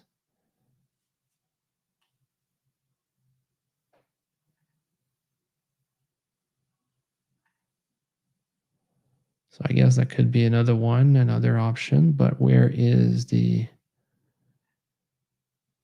options? Process command. Logger. Oh, this one is let command bash. Does that. Is there anything else that seems to be working with this? We might have to work a little bit around this. Chrono. Yeah, chrono, open options, write, prelude. So the only thing we're missing here is command, this one. And then it says here, let command. Oh, we have the output command over here too. So it's basically let command and then our script there. Or the bash, whatever. It's, well, I don't know if that could be something similar to what we're trying to do right now.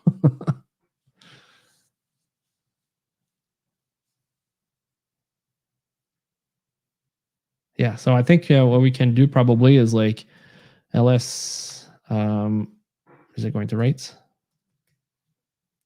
So many rabbit holes, yeah, it's true. It's not writing anything. But this one works. Exit, no. For whatever reason, it's not writing anything. It said, screw you. I guess we're going to have to log back in.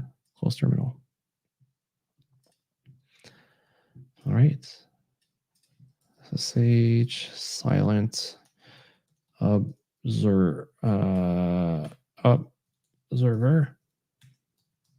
.htb. Let's go get my password.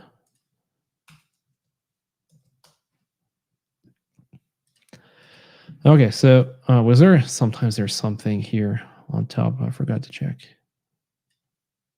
Sometimes you can have some information. I mean, like you see here that information. Like, I mean, you could have gotten it with like uname -a, I think. You could have gotten most of that information, but I don't think there's anything else in there. IP address. Okay, so let's go back to option. CD, we have crates, and then logger, src. Now we can do, let's say, nano librs. Okay, so basically what we need to accomplish, and that's, I guess I'm going to have to give it a try and see if it's going to work. Copy. Paste it there. So now we have log, let command. This is, oh, you found another one that's a little bit easier to adjust. Okay, let's take a look. Whoops, not the right place. Copy link. 4-way shared with me on Discord. This link over here. So it seems to be talking about like how it would work.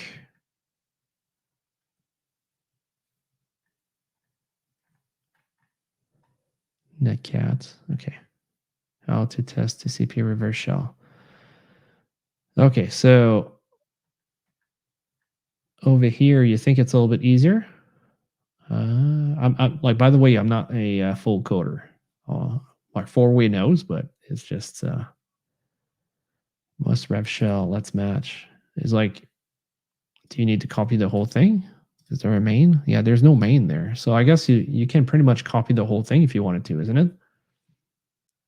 As a new function. Pub-fn, and then environment, file. Okay, so you can pretty much just copy everything on top and then copy this part as another portion, and that would work.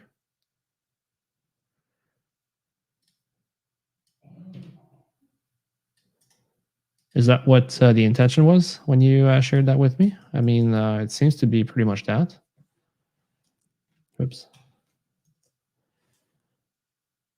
There's no repetitive stuff in there.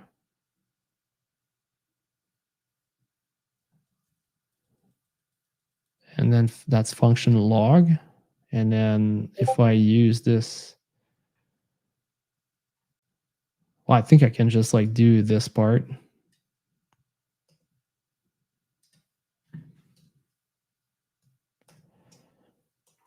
Control V. So we have a bin sh, but I need to sh argument. I think I would need to add another argument probably.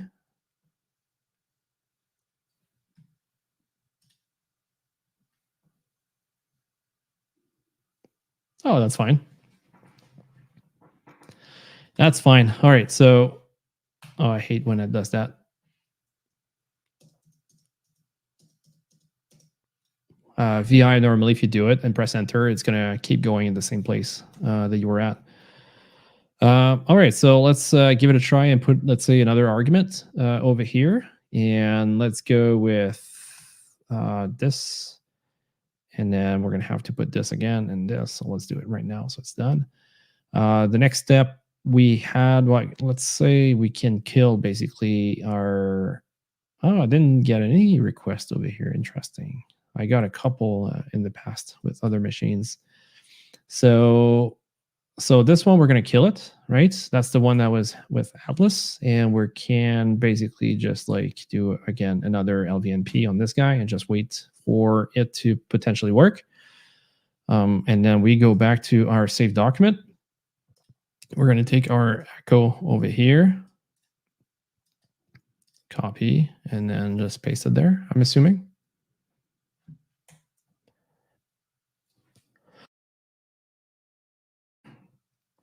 Good. So from there, I think that could potentially work. I mean, like, I got another option, worst case scenario, but I think we're not bad. Oh, there's format IP port. Is that supposed to get something out of that? I'm wondering.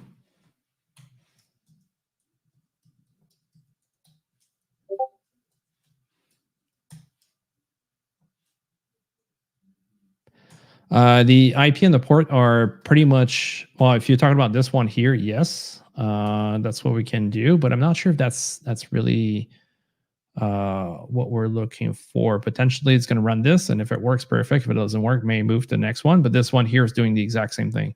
So it's basically a bash. If I show you here real quick, no, that's not this one.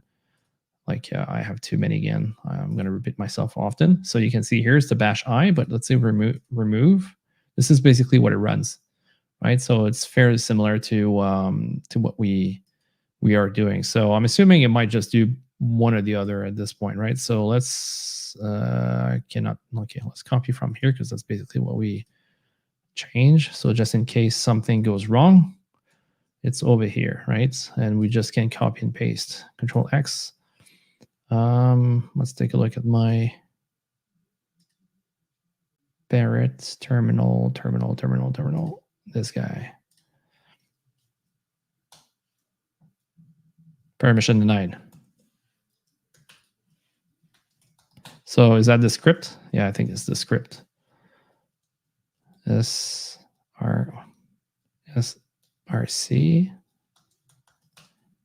There we go. So nano lib. And I had the code from let's TCP stream. Let's TCP stream. Oh, I need part of it.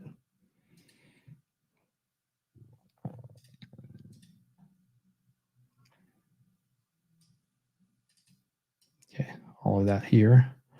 Control C. There. TCP stream. So that was the one. Function main. Yeah. Control C. So these things are not supposed to be easy, right?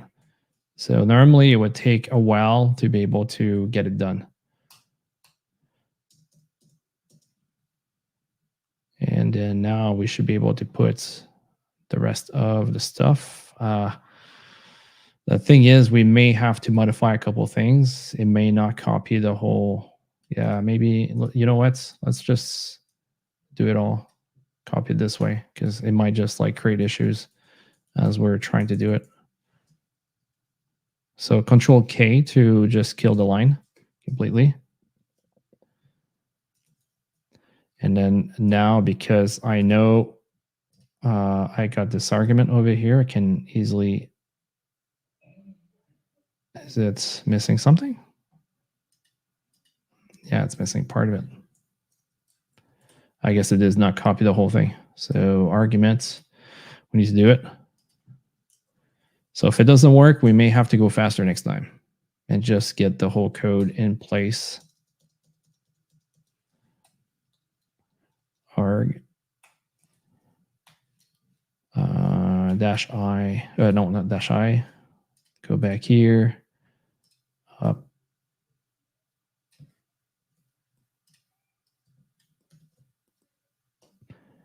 Close the whole thing up with this one as well. And now we just need to, yeah, the IP.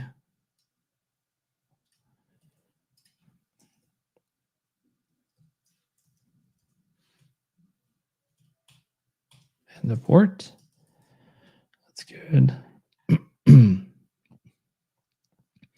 And now we need these. Oh, did I copy them earlier? Yeah, I copied them. Okay. All right. So I know we are listening. So enter. Shit. So I guess we pretty much need to get the whole code ready to go. Otherwise, it's going to be an issue. So if I do Control X, yes. And then let's say, can I just put it into, let's say, temp for now? Sure. Yes. Okay. So cats temp, and then I should have a lib.rs. Okay. So we have our code over there, and over here we have nothing anymore. So we can basically like copy this right now.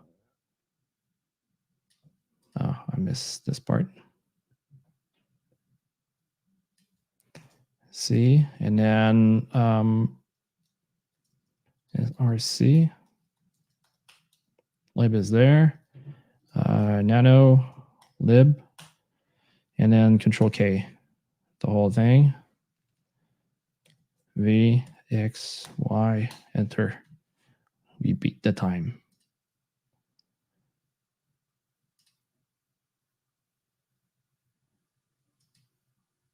Can probably take a little bit of time before it actually happens. If you can remember with the PSPY, that command was not executed every seconds or so. I think it was like every couple of seconds, so maybe a minute. So we're going to have to wait a little bit and see if that code's going to work. If it doesn't work, I have other avenues. I don't want to have Steve spend or lose too much time either on his awesome presentation on the blue side.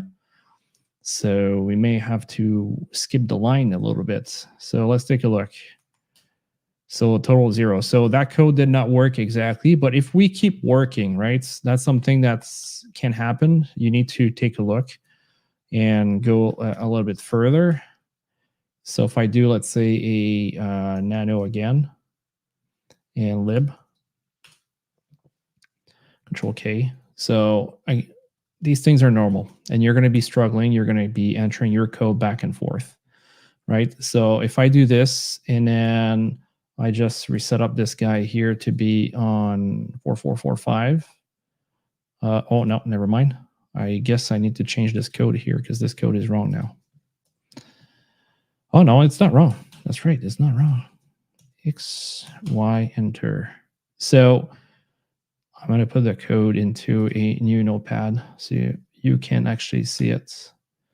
Can we put Rust in there to make it easier to read?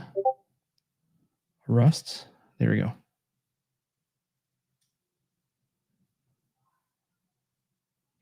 So basically from the code that was there, we have here the command. That's what's needed.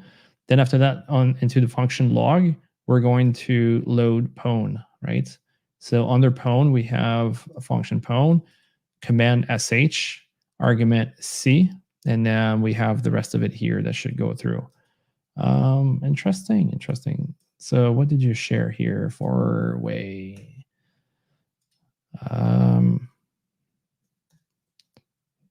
Okay, I need to actually control C actually, or command C, I should say. There we go. Okay, let's remove this and then this. So that's basically what he just wrote and seems to be okay on wrap all the command bin sh. Okay, so those here I didn't do anything. So it was basically just to change this. Yeah, so maybe that's something we could have tried.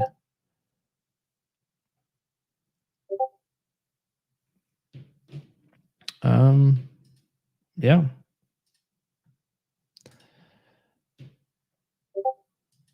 Doesn't seems to be moving forward. 4445. Okay, let me do a ID code on this just to make sure I did not make a mistake. And I'm thinking wrong. So 4445, no, that's the right thing. So I just decoded my string over here, like the same way we're doing it.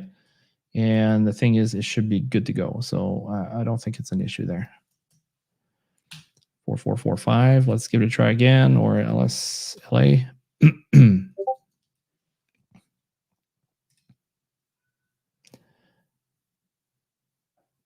You just advanced it to level 3. It just keep repeating itself. Yeah, the bot went crazy on 4-way. I think that's exactly what it is. He hacked the secret spy place over there, and then now he's trying to get Discord bot to do whatever he wants. That's insane. All right, so okay, let's go back to source here. Let's try with VI, just in case there's a slightly of an issue with.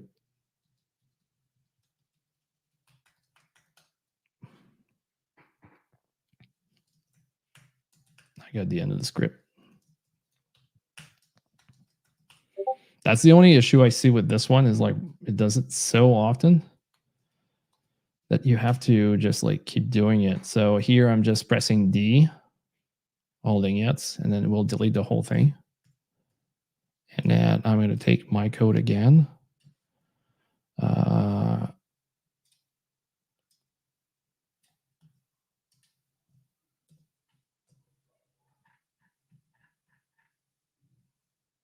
Oh, these ones, why did, that's a good question. Hold on.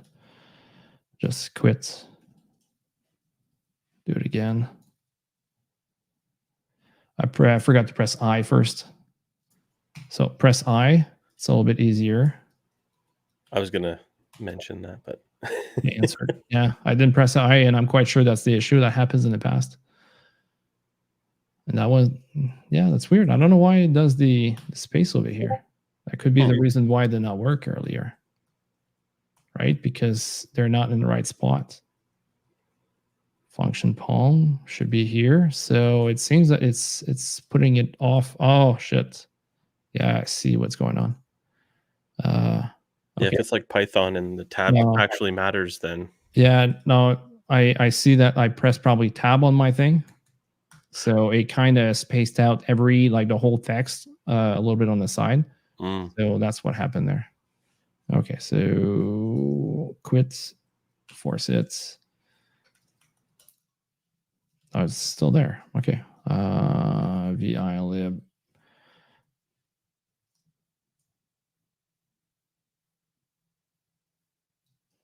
Okay, press I, insert. Whoops. Right, quit.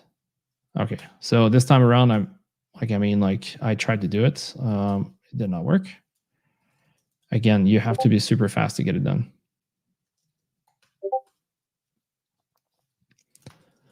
Lib.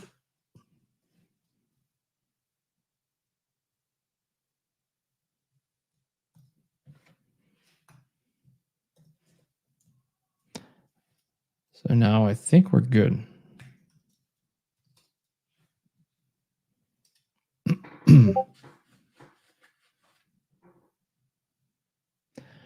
In the meantime, while this one works its way around, can we answer here anything? So what is the name of the program that runs on the cron every 2 minutes as Atlas? Oh, I think we saw that a little bit earlier, isn't it?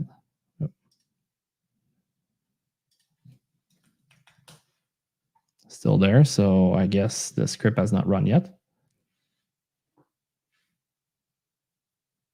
I think you can run a CP command using watch or a bash for loop. That way you don't need to beat the timing. Yeah, probably. It's tipnet.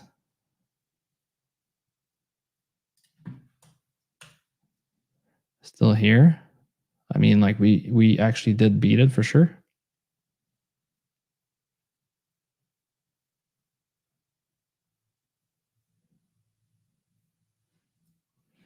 That'd be cool. Oh, there we go. Perfect. So it actually worked. Python 3, brain fart, import pty, pty.spawn, bin bash, and then close the loop. Bang. So we are that person again, Atlas. We're back to Atlas, but are we outside of the jail? That's the question, right? Earlier I couldn't do much, so let's give it a try again. Home, Atlas, city, SSH. Can I do a touch of authorized keys? Ooh. Okay, so see, now I can actually do something like this. So we talked about it earlier. So I guess now we can go back to that function and actually do it. So do I have one pending somewhere that seems to be waiting for me? .ssh ID RSA pub. So now we can actually do it, because the reason why I'm not seeing in this one here, it's because if it dies for whatever reason, it's hard to be able to get back, and we need to get the whole thing to work again.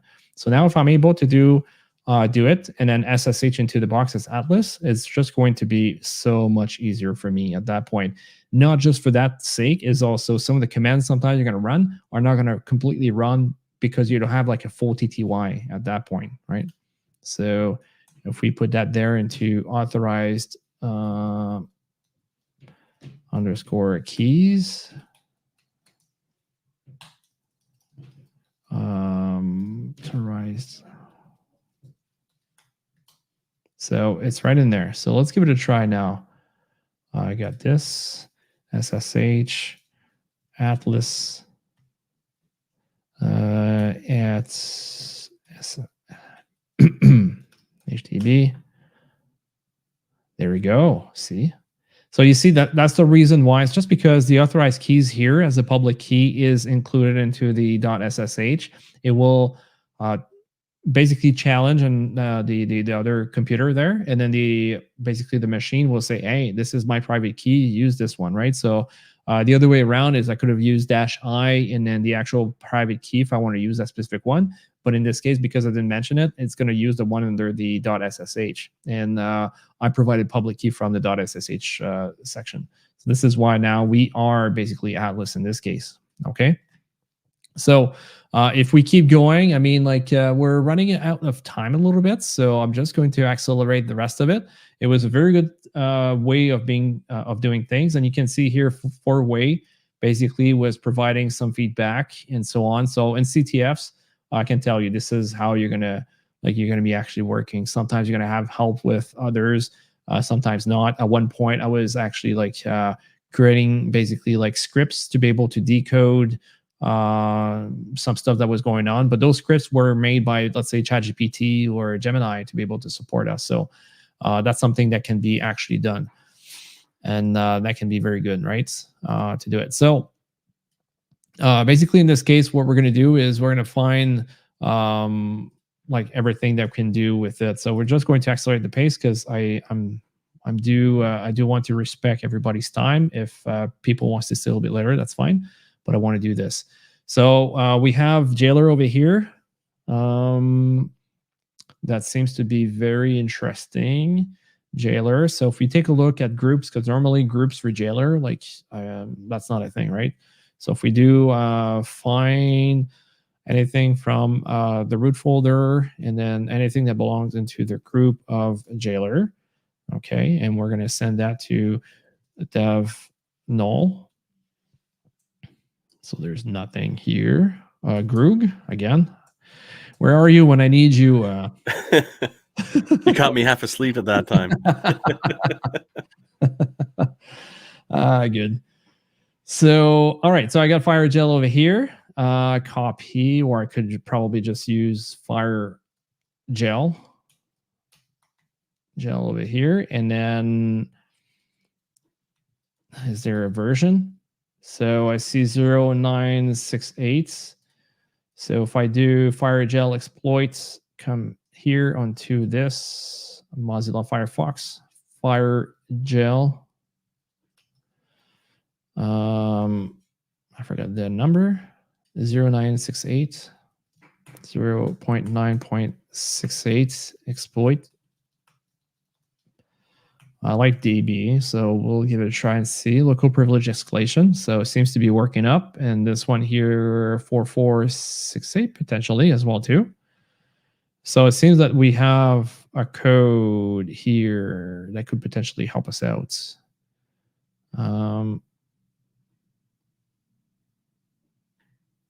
Dropper. Okay, so that's the code there. Oh, it's asking us to do a bunch of stuff. Okay, let's see. That's 44 before 44 before 38. And proper privilege.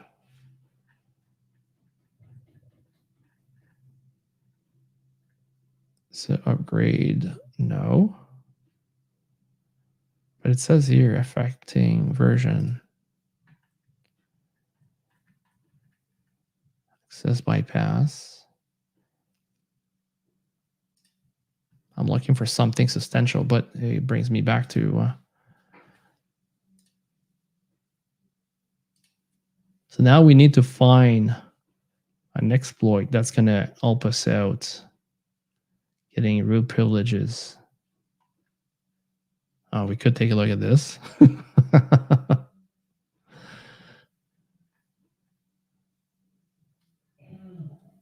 Exploit.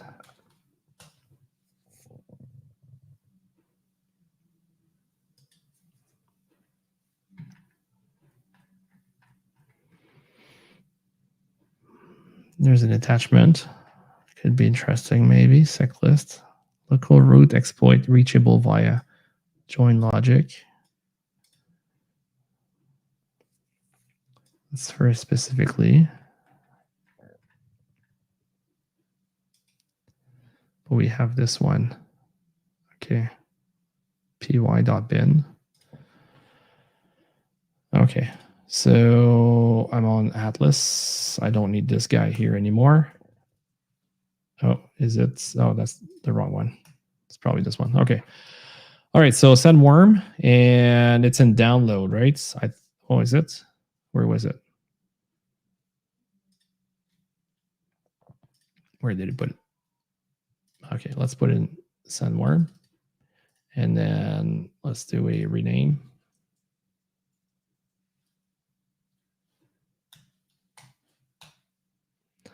Firejail.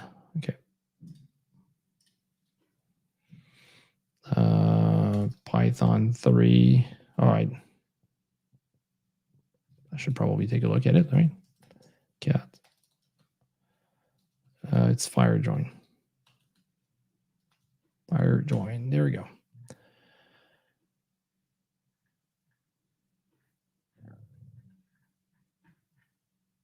Well, I mean, like, I could try to read the whole thing, but I think Steve is not going to like me. It's probably going to drive the 2 hours to come to my house, kick my ass. All right, so let's just give it a try at that point. Python 3-m http .server, and then let's go again on port 81. There we go. And over here, because we're on that box, pwd, where am I? Okay, here, that's fine. And we're going to do a wget 10, not 10, not 14, not 18, 81. And that's firejoin.py. So we got it. Python 3 firejoin.py. Okay, I need to have execute bit set to exploit work. Okay, so it's basically like it gives us even the command. I mean, that's super easy, but you see, like earlier, I was talking about the 777s, like 777, to be able to make it work. That's the other way around. Enter, and then if we do this, so you can now run Firejail this in another terminal to obtain the shell where sudo su should current you. Okay. So copy one more terminal because we don't have any any left in there. SSH atlas at ssa.htb. So we're in. Copy this, press enter, and then su dash. Now we're root. Hey, what's I got an applause. That's right. I keep forgetting about it. I see. Look. Yeah. Forgot about that. I need to remember about it. I got even this one here. Nice. Should be a lot of that. Exactly. All right. So, all right, cat root, and then now I have everything. Perfect. So the thing is, now we were able to get in there, but there's one thing we didn't do is answer all the questions. Are we able to answer them like real quick? We have 3 in total. So what is the name of the program that runs on cron every 2 minutes at Atlas? Do you guys remember? Can we go through them like super fast? Is that the one that Nicole put in TipNet? TipNet? Yeah, good. Oh, maybe that's what she wrote, and I didn't realize that's what she did. Yeah, it says it's TipNet. Yeah, good point. Thank you. Took you a while to find it. What Rust module used by TipNet? Oh, there you go. The answer was almost there. Is loaded from the local directory on Sandworm. I'm assuming you already did them, Nicole. And what's the hint here? The cargo file. Oh, isn't it logger or something like that? There we go. So what 2022 CV allows privilege escalation? Yeah, 408. That's exactly what it is. And then the CVE, I think we had it here on, is it this guy? Yeah, that one probably. Control C. And then Command V. Perfect. So see, this is another solution you can use to be able to help you out to navigate through it if you're like rather new and then you're trying to figure that out. Yes, Nicole, perfect. And you're trying to navigate through the whole thing, it's going to be much easier for you potentially to point you exactly in the right direction. So instead of asking someone to give you hints or something like that, this is a way to do it. So perfect. So in the meantime, I'm going to let Steve talk, and then I'll get back to you in a few minutes. All right. Awesome. So, congratulations, JF. You got the root flag. Awesome. So, when it comes to trying to protect against, privilege escalation, once we've got the foothold, so, as you saw with JF, what he did is he created a public-private key pair so that he could switch the SSH authentication to the authorized keys. So how he got in the first place was with a password that he pulled from a config file, right? So one of the first things or best practices for sure when it comes to SSH is don't use passwords. So use SSH tokens. You can even store them on a hardware token or something like that, like a YubiKey or a I don't know, an iron key or something encrypted. Some way to be able to authenticate without having to enter a password. Yes, awesome. I mean, that's a little one, but that's one of those things there where you plug it into your computer, you touch that little thing here on top, and then it will activate. Mine's out Oh, of hold on, focus, hold but on. I have the same kind of thing. We'll switch this. So there we go. Show it. YubiKey. Yeah. Just touch the top and good to go. And then, when you create your public-private key pair, you can also add a password to the private key if you want to add that extra level of security. And then I urge you to use a password manager for stuff like that. If you have to have a password at some point, use a password manager.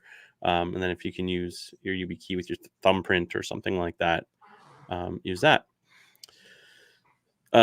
Silent Observer. That account kind of bugs me because they shouldn't really be able to do anything. And so when you create like a service account, essentially, you shouldn't be able to log into a service account and get shell.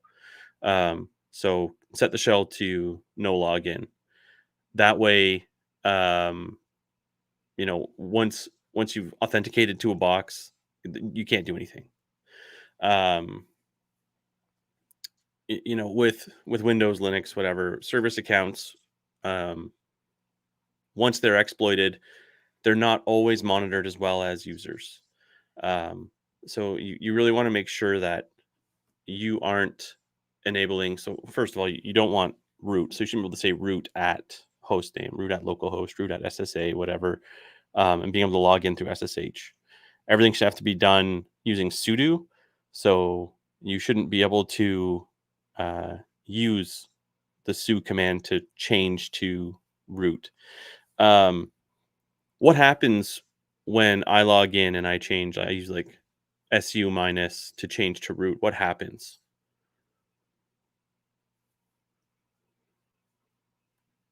Or what does it make very difficult at that point?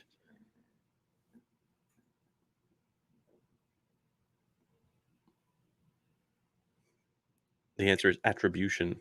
So I can't attribute any of the activities that happen under root to myself. I can assume, I can say, oh, Steve used su minus, became root, and then all of a sudden root did a bunch of stuff. Well, no, because anyone could have done that, perhaps. Like I have deniability at that point. But if I use su minus, I should have some sort of a password in place. And then if I don't, just because it's sudo su, and then you can see here in etcpam.d/su, you can remove root OK. Yes, you got it. Amazing.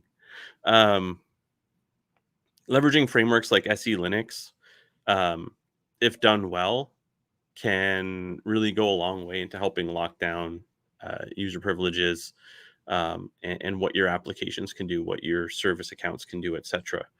SE Linux can be a nightmare, but if you take the time and design it properly, it can be very beneficial. Understand what your desired outcomes are before you begin configuration in your set. Let's see what else we got. So whenever I see these reverse shells to 4444, I think, well, we can detect that, right? This is just a snort signature. So has anyone used snort in the past 100 years? It's something that I always taught in an appliances class. I taught at Algonquin. Use snort because honestly, the rules are very easy to build. They can get pretty complex, but you can see here home network to the external network on 4444. So that means basically if I'm traversing a zone, I can say outbound connection to TCP port 4444 detected, flow to a server, and it's established, which means that the connection has been made, etc. So again, the protection, detection, response, and recovery. Protection is try and lock down your user accounts. Detection is create rules so that you can see whether or not someone's trying to connect to potentially a reverse shell. Again, you could do a wazoo rule. You could do a Yara rule if you wanted to use on your XDR, if it handles Yara. But then you can see which process is doing it, not just like this is just the network traffic, but as you saw before on the endpoint, you can see which host is doing it, what command is being run, so which application is doing it, and then exactly where they're trying to get to. And here is a PrivESC signature for Wazoo. So again, the open source XDR. So you can see here sudo and sudo caching. The tactic is privilege escalation, and it actually, so in the MITRE here, you can see it actually maps to the MITRE attack framework.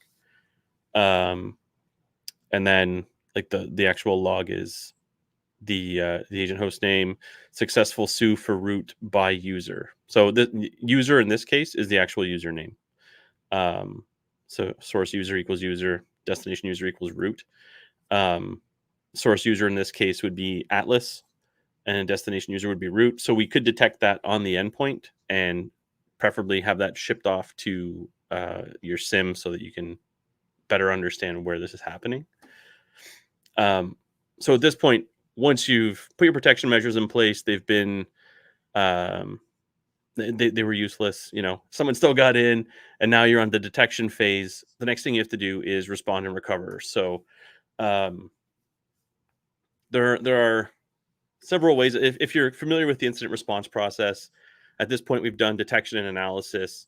Now we're moving on to containment. So diving in and using something like Windows Firewall to, I say using Windows Firewall, but generally what it is your EDR or XDR or whatever you want to call it, endpoint protection software will manage quarantine rules. So back in my days at Tanium when we did incident response, you would have a quarantine rule that says these are the hosts that can access this system to do the incident response activities, to do the artifact acquisition, to do the eradication, or whatever you might have to do on that system while it's still up. But that system can't get to the internet. That system can't get anywhere else in your network. It's completely locked down. You just have that essentially one-to-one connectivity so that you can actually do something on the system. So that's why in here, host firewall rules, but don't forget the access for responders. And then you have to follow the user's trail, right? So from here, you might have to pull some logs off the endpoint. You might have to, you might have to go into var log messages. You might have to go into your access logs. You might have to go into just the command history. Like you can just type history, output that to a file, and see which commands have been run. And if the system hasn't been rebooted, you can always check out dev shm, because you saw that JF was doing some work in there, and that's shared memory, right? So you can dig in and you can say, oh, okay, so I can see that this box hasn't been rebooted. They didn't necessarily clean up their or cover their tracks, which, you know, the good attackers will definitely have. Once they get root, the first thing you do is just say, okay, I wasn't here. But in the case that maybe they didn't get that privilege escalation, there might be a lot of artifacts kicking around that they couldn't get rid of. And so that's where we can find this stuff and you know, doing like a system CTL to see if there's any new services, or looking at cron tab to see if there's any new cron jobs that were created. You know, you can do a whole lot of digging on a compromised system to better understand what was done on that system. Now, let's say I'm working on this system that JF just broke into. What am I going to do with all the artifacts that I can pull? What's the first thing I should do?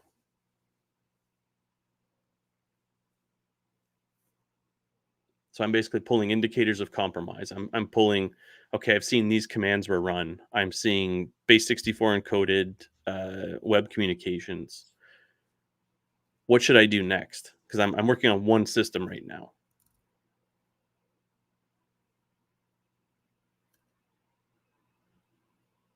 I see typing. Hopefully the backups were done beforehand, unless you mean backups of the artifacts. You might ship them off. But once I have those artifacts, okay, I see it. Search for those commands and IOCs on other devices across the network. Yes, Nicole, that's exactly it. Once I've seen things that weren't picked up by my current measures, I need to take those commands. Okay, so I've seen, PSPy, so pspy, whatever. I've seen that command was run. Okay, is that run anywhere else in my environment?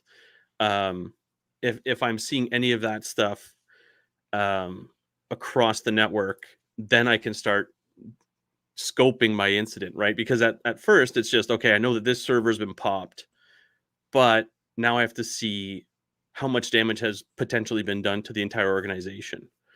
That is, you know, like I've dealt with, or, you know, even just demo or proof of concept with various organizations where I said, what do you do once you've contained an incident? Do you do any sort of artifact acquisition to then further investigate across your network? And oftentimes they would just say, well, no, we just re-image. So you lose valuable data for detection across the network, because just because that one system is now clean, it doesn't mean that the attacker isn't elsewhere doing the same thing.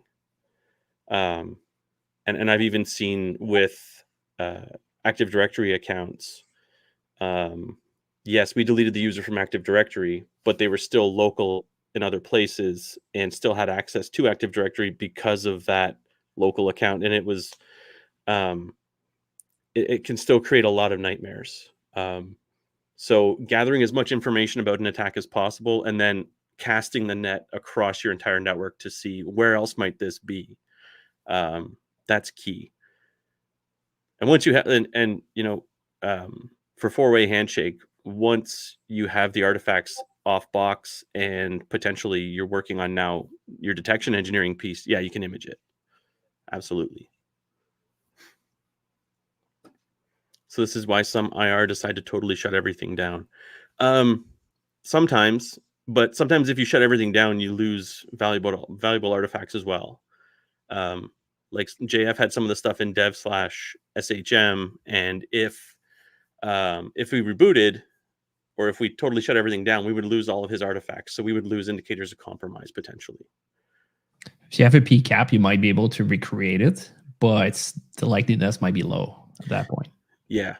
And the amount of people who keep PCAPs is sometimes minimal. Like there are actual solutions for just gathering PCAPs. And I know I've seen in the government, there are certain sensors from certain organizations that do keep PCAP, but usually the responders wouldn't be the ones that get to see it. Yeah, there's one of the challenges we did through the CTF, the Cyber Apocalypse CTF, was basically we were provided a PCAP of a communication that was happening between two different IP, like the one that belongs basically to, or technically to our organization, and then the other one, which is the attacker.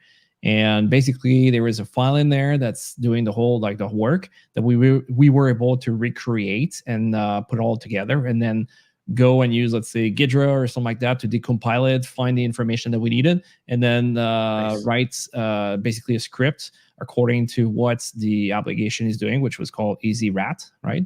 And we were able to basically decrypt some of the files. And some of the guys that was here and also our NJOT N95, he's the guy basically that wrote the script to be able to get it done, and then this might decrypt everything else afterwards. So Nice. those things are extremely important if you want to be able to understand what it is.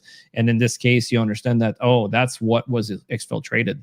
And then on a different case, you could have ransomware as well. If you are able to get your hand onto the actual file that was encrypting everything, you might be able to get the let's say the IV or whatnot, right? And then after that, you can decrypt all your files that were ransomware without having to pay somebody. So that's a way again to do this. So keep that in mind as you're shutting down a computer.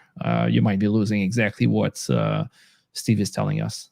Yeah, and that's where, if you can, your quarantine functionalities, where it just says, you know what, like you lose all network connectivity except for we can still access the box. And sometimes if it's malware or something like that, it might detect, oh, I have no more network connection, I'm going to shut down, or I'm going to self-destruct, or whatever. But usually that's a little bit more sophisticated attacks anyway. But generally, yeah, it's like keep the box up until you're sure that you have everything. Get doing as much investigation as possible. And if you're not worried about live memory forensics, you might just take a disk image. So you might shut it down, do a physical disk image, take that disk, and then do your analysis on it in a different box too.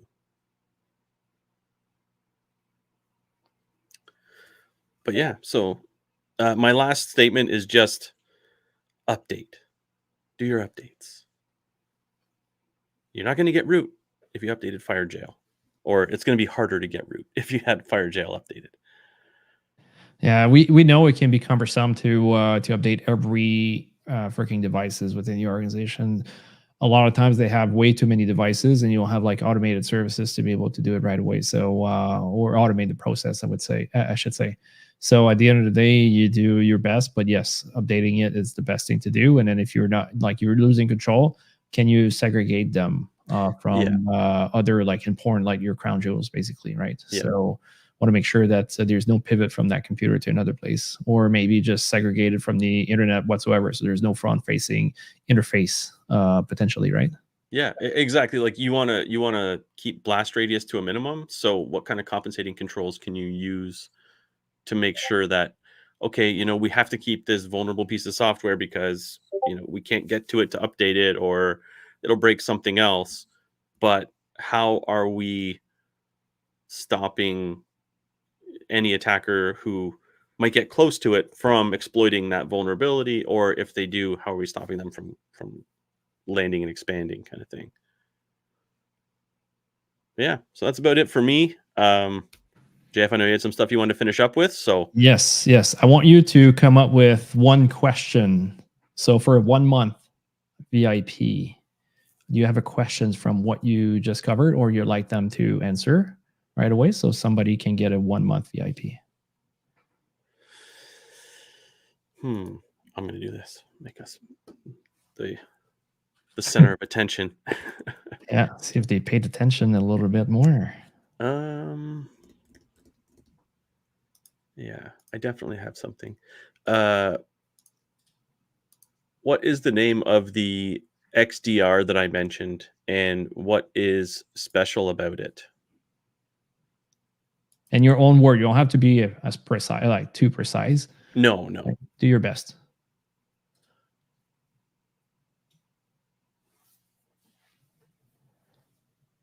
So I'm looking at both. We forgot to mention it's going to be YouTube, but because we didn't mention it, I'll try to monitor both Discord as well. So wherever you enter your answer. So I got one answer here. Yeah, snort is not correct. Snort is a IDS. So can you see your question again? Yes. What is the XDR that I mentioned, and what was special about it?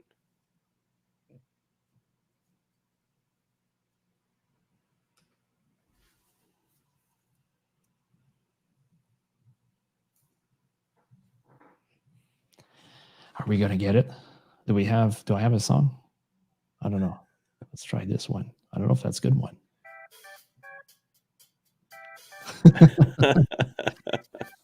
Let's entertain people. Yeah, probably not this one. I don't even know if it's going to be tracked by YouTube. So there was that one, but I know there is others. Is it too hard of a question? Maybe. We got David T. David T wins. It's Wazoo and it's open source. There we go. Generally, you pay a lot of money for XDR, and Wazoo is. My issue with David T is already won one month. You already won 1 month. So I'd like to be able to give it to somebody else. Four-way, I'm already helping you out with something. Nicole has been very active in here. And we got also lateral BA. So I'm going to ask you a quick question. Go on YouTube, and it's going to be super easy. And if you guys want, oh no, Nicole, she already won in 1 month. Well, that's given. It's going to be lateral BA then. Okay, lateral BA is going to get the 1 month for sure, because Nicole already won the other one.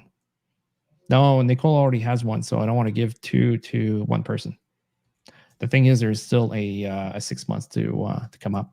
All right, so for the 6 months, right? Everybody that's here still have a chance, even though you already won something. It's just I'm going to give it to the other person. So if you want to get it, the first person will get the 6 months. If it's the same person, if it's a person that already won a 1 month, that 1 month will be available to the second person. Will say the same answer basically. So you got to be quick. So if you see one answer, I'm not saying you should copy and paste right away, but you understand what I mean. So you got to be quick on this. All right. So earlier, and you guys already know, I did a couple of them talking about typos, right? And there's a whole line I did with Python, and there's like something I've done, a typo I've done, that would make basically my code not work at all.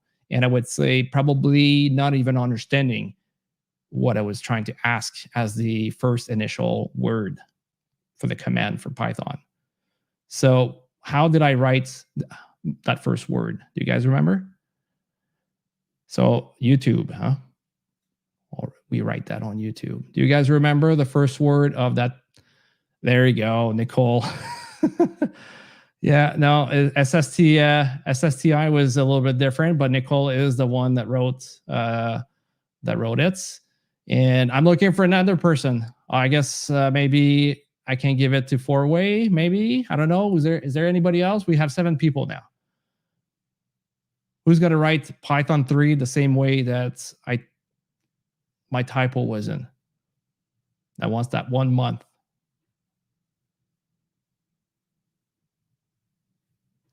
Nobody wants 1 month.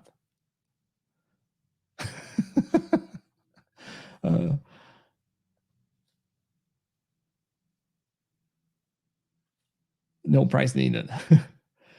Well, we have 7 people here, so I guess Cyber Steve, you win. All right. That's funny.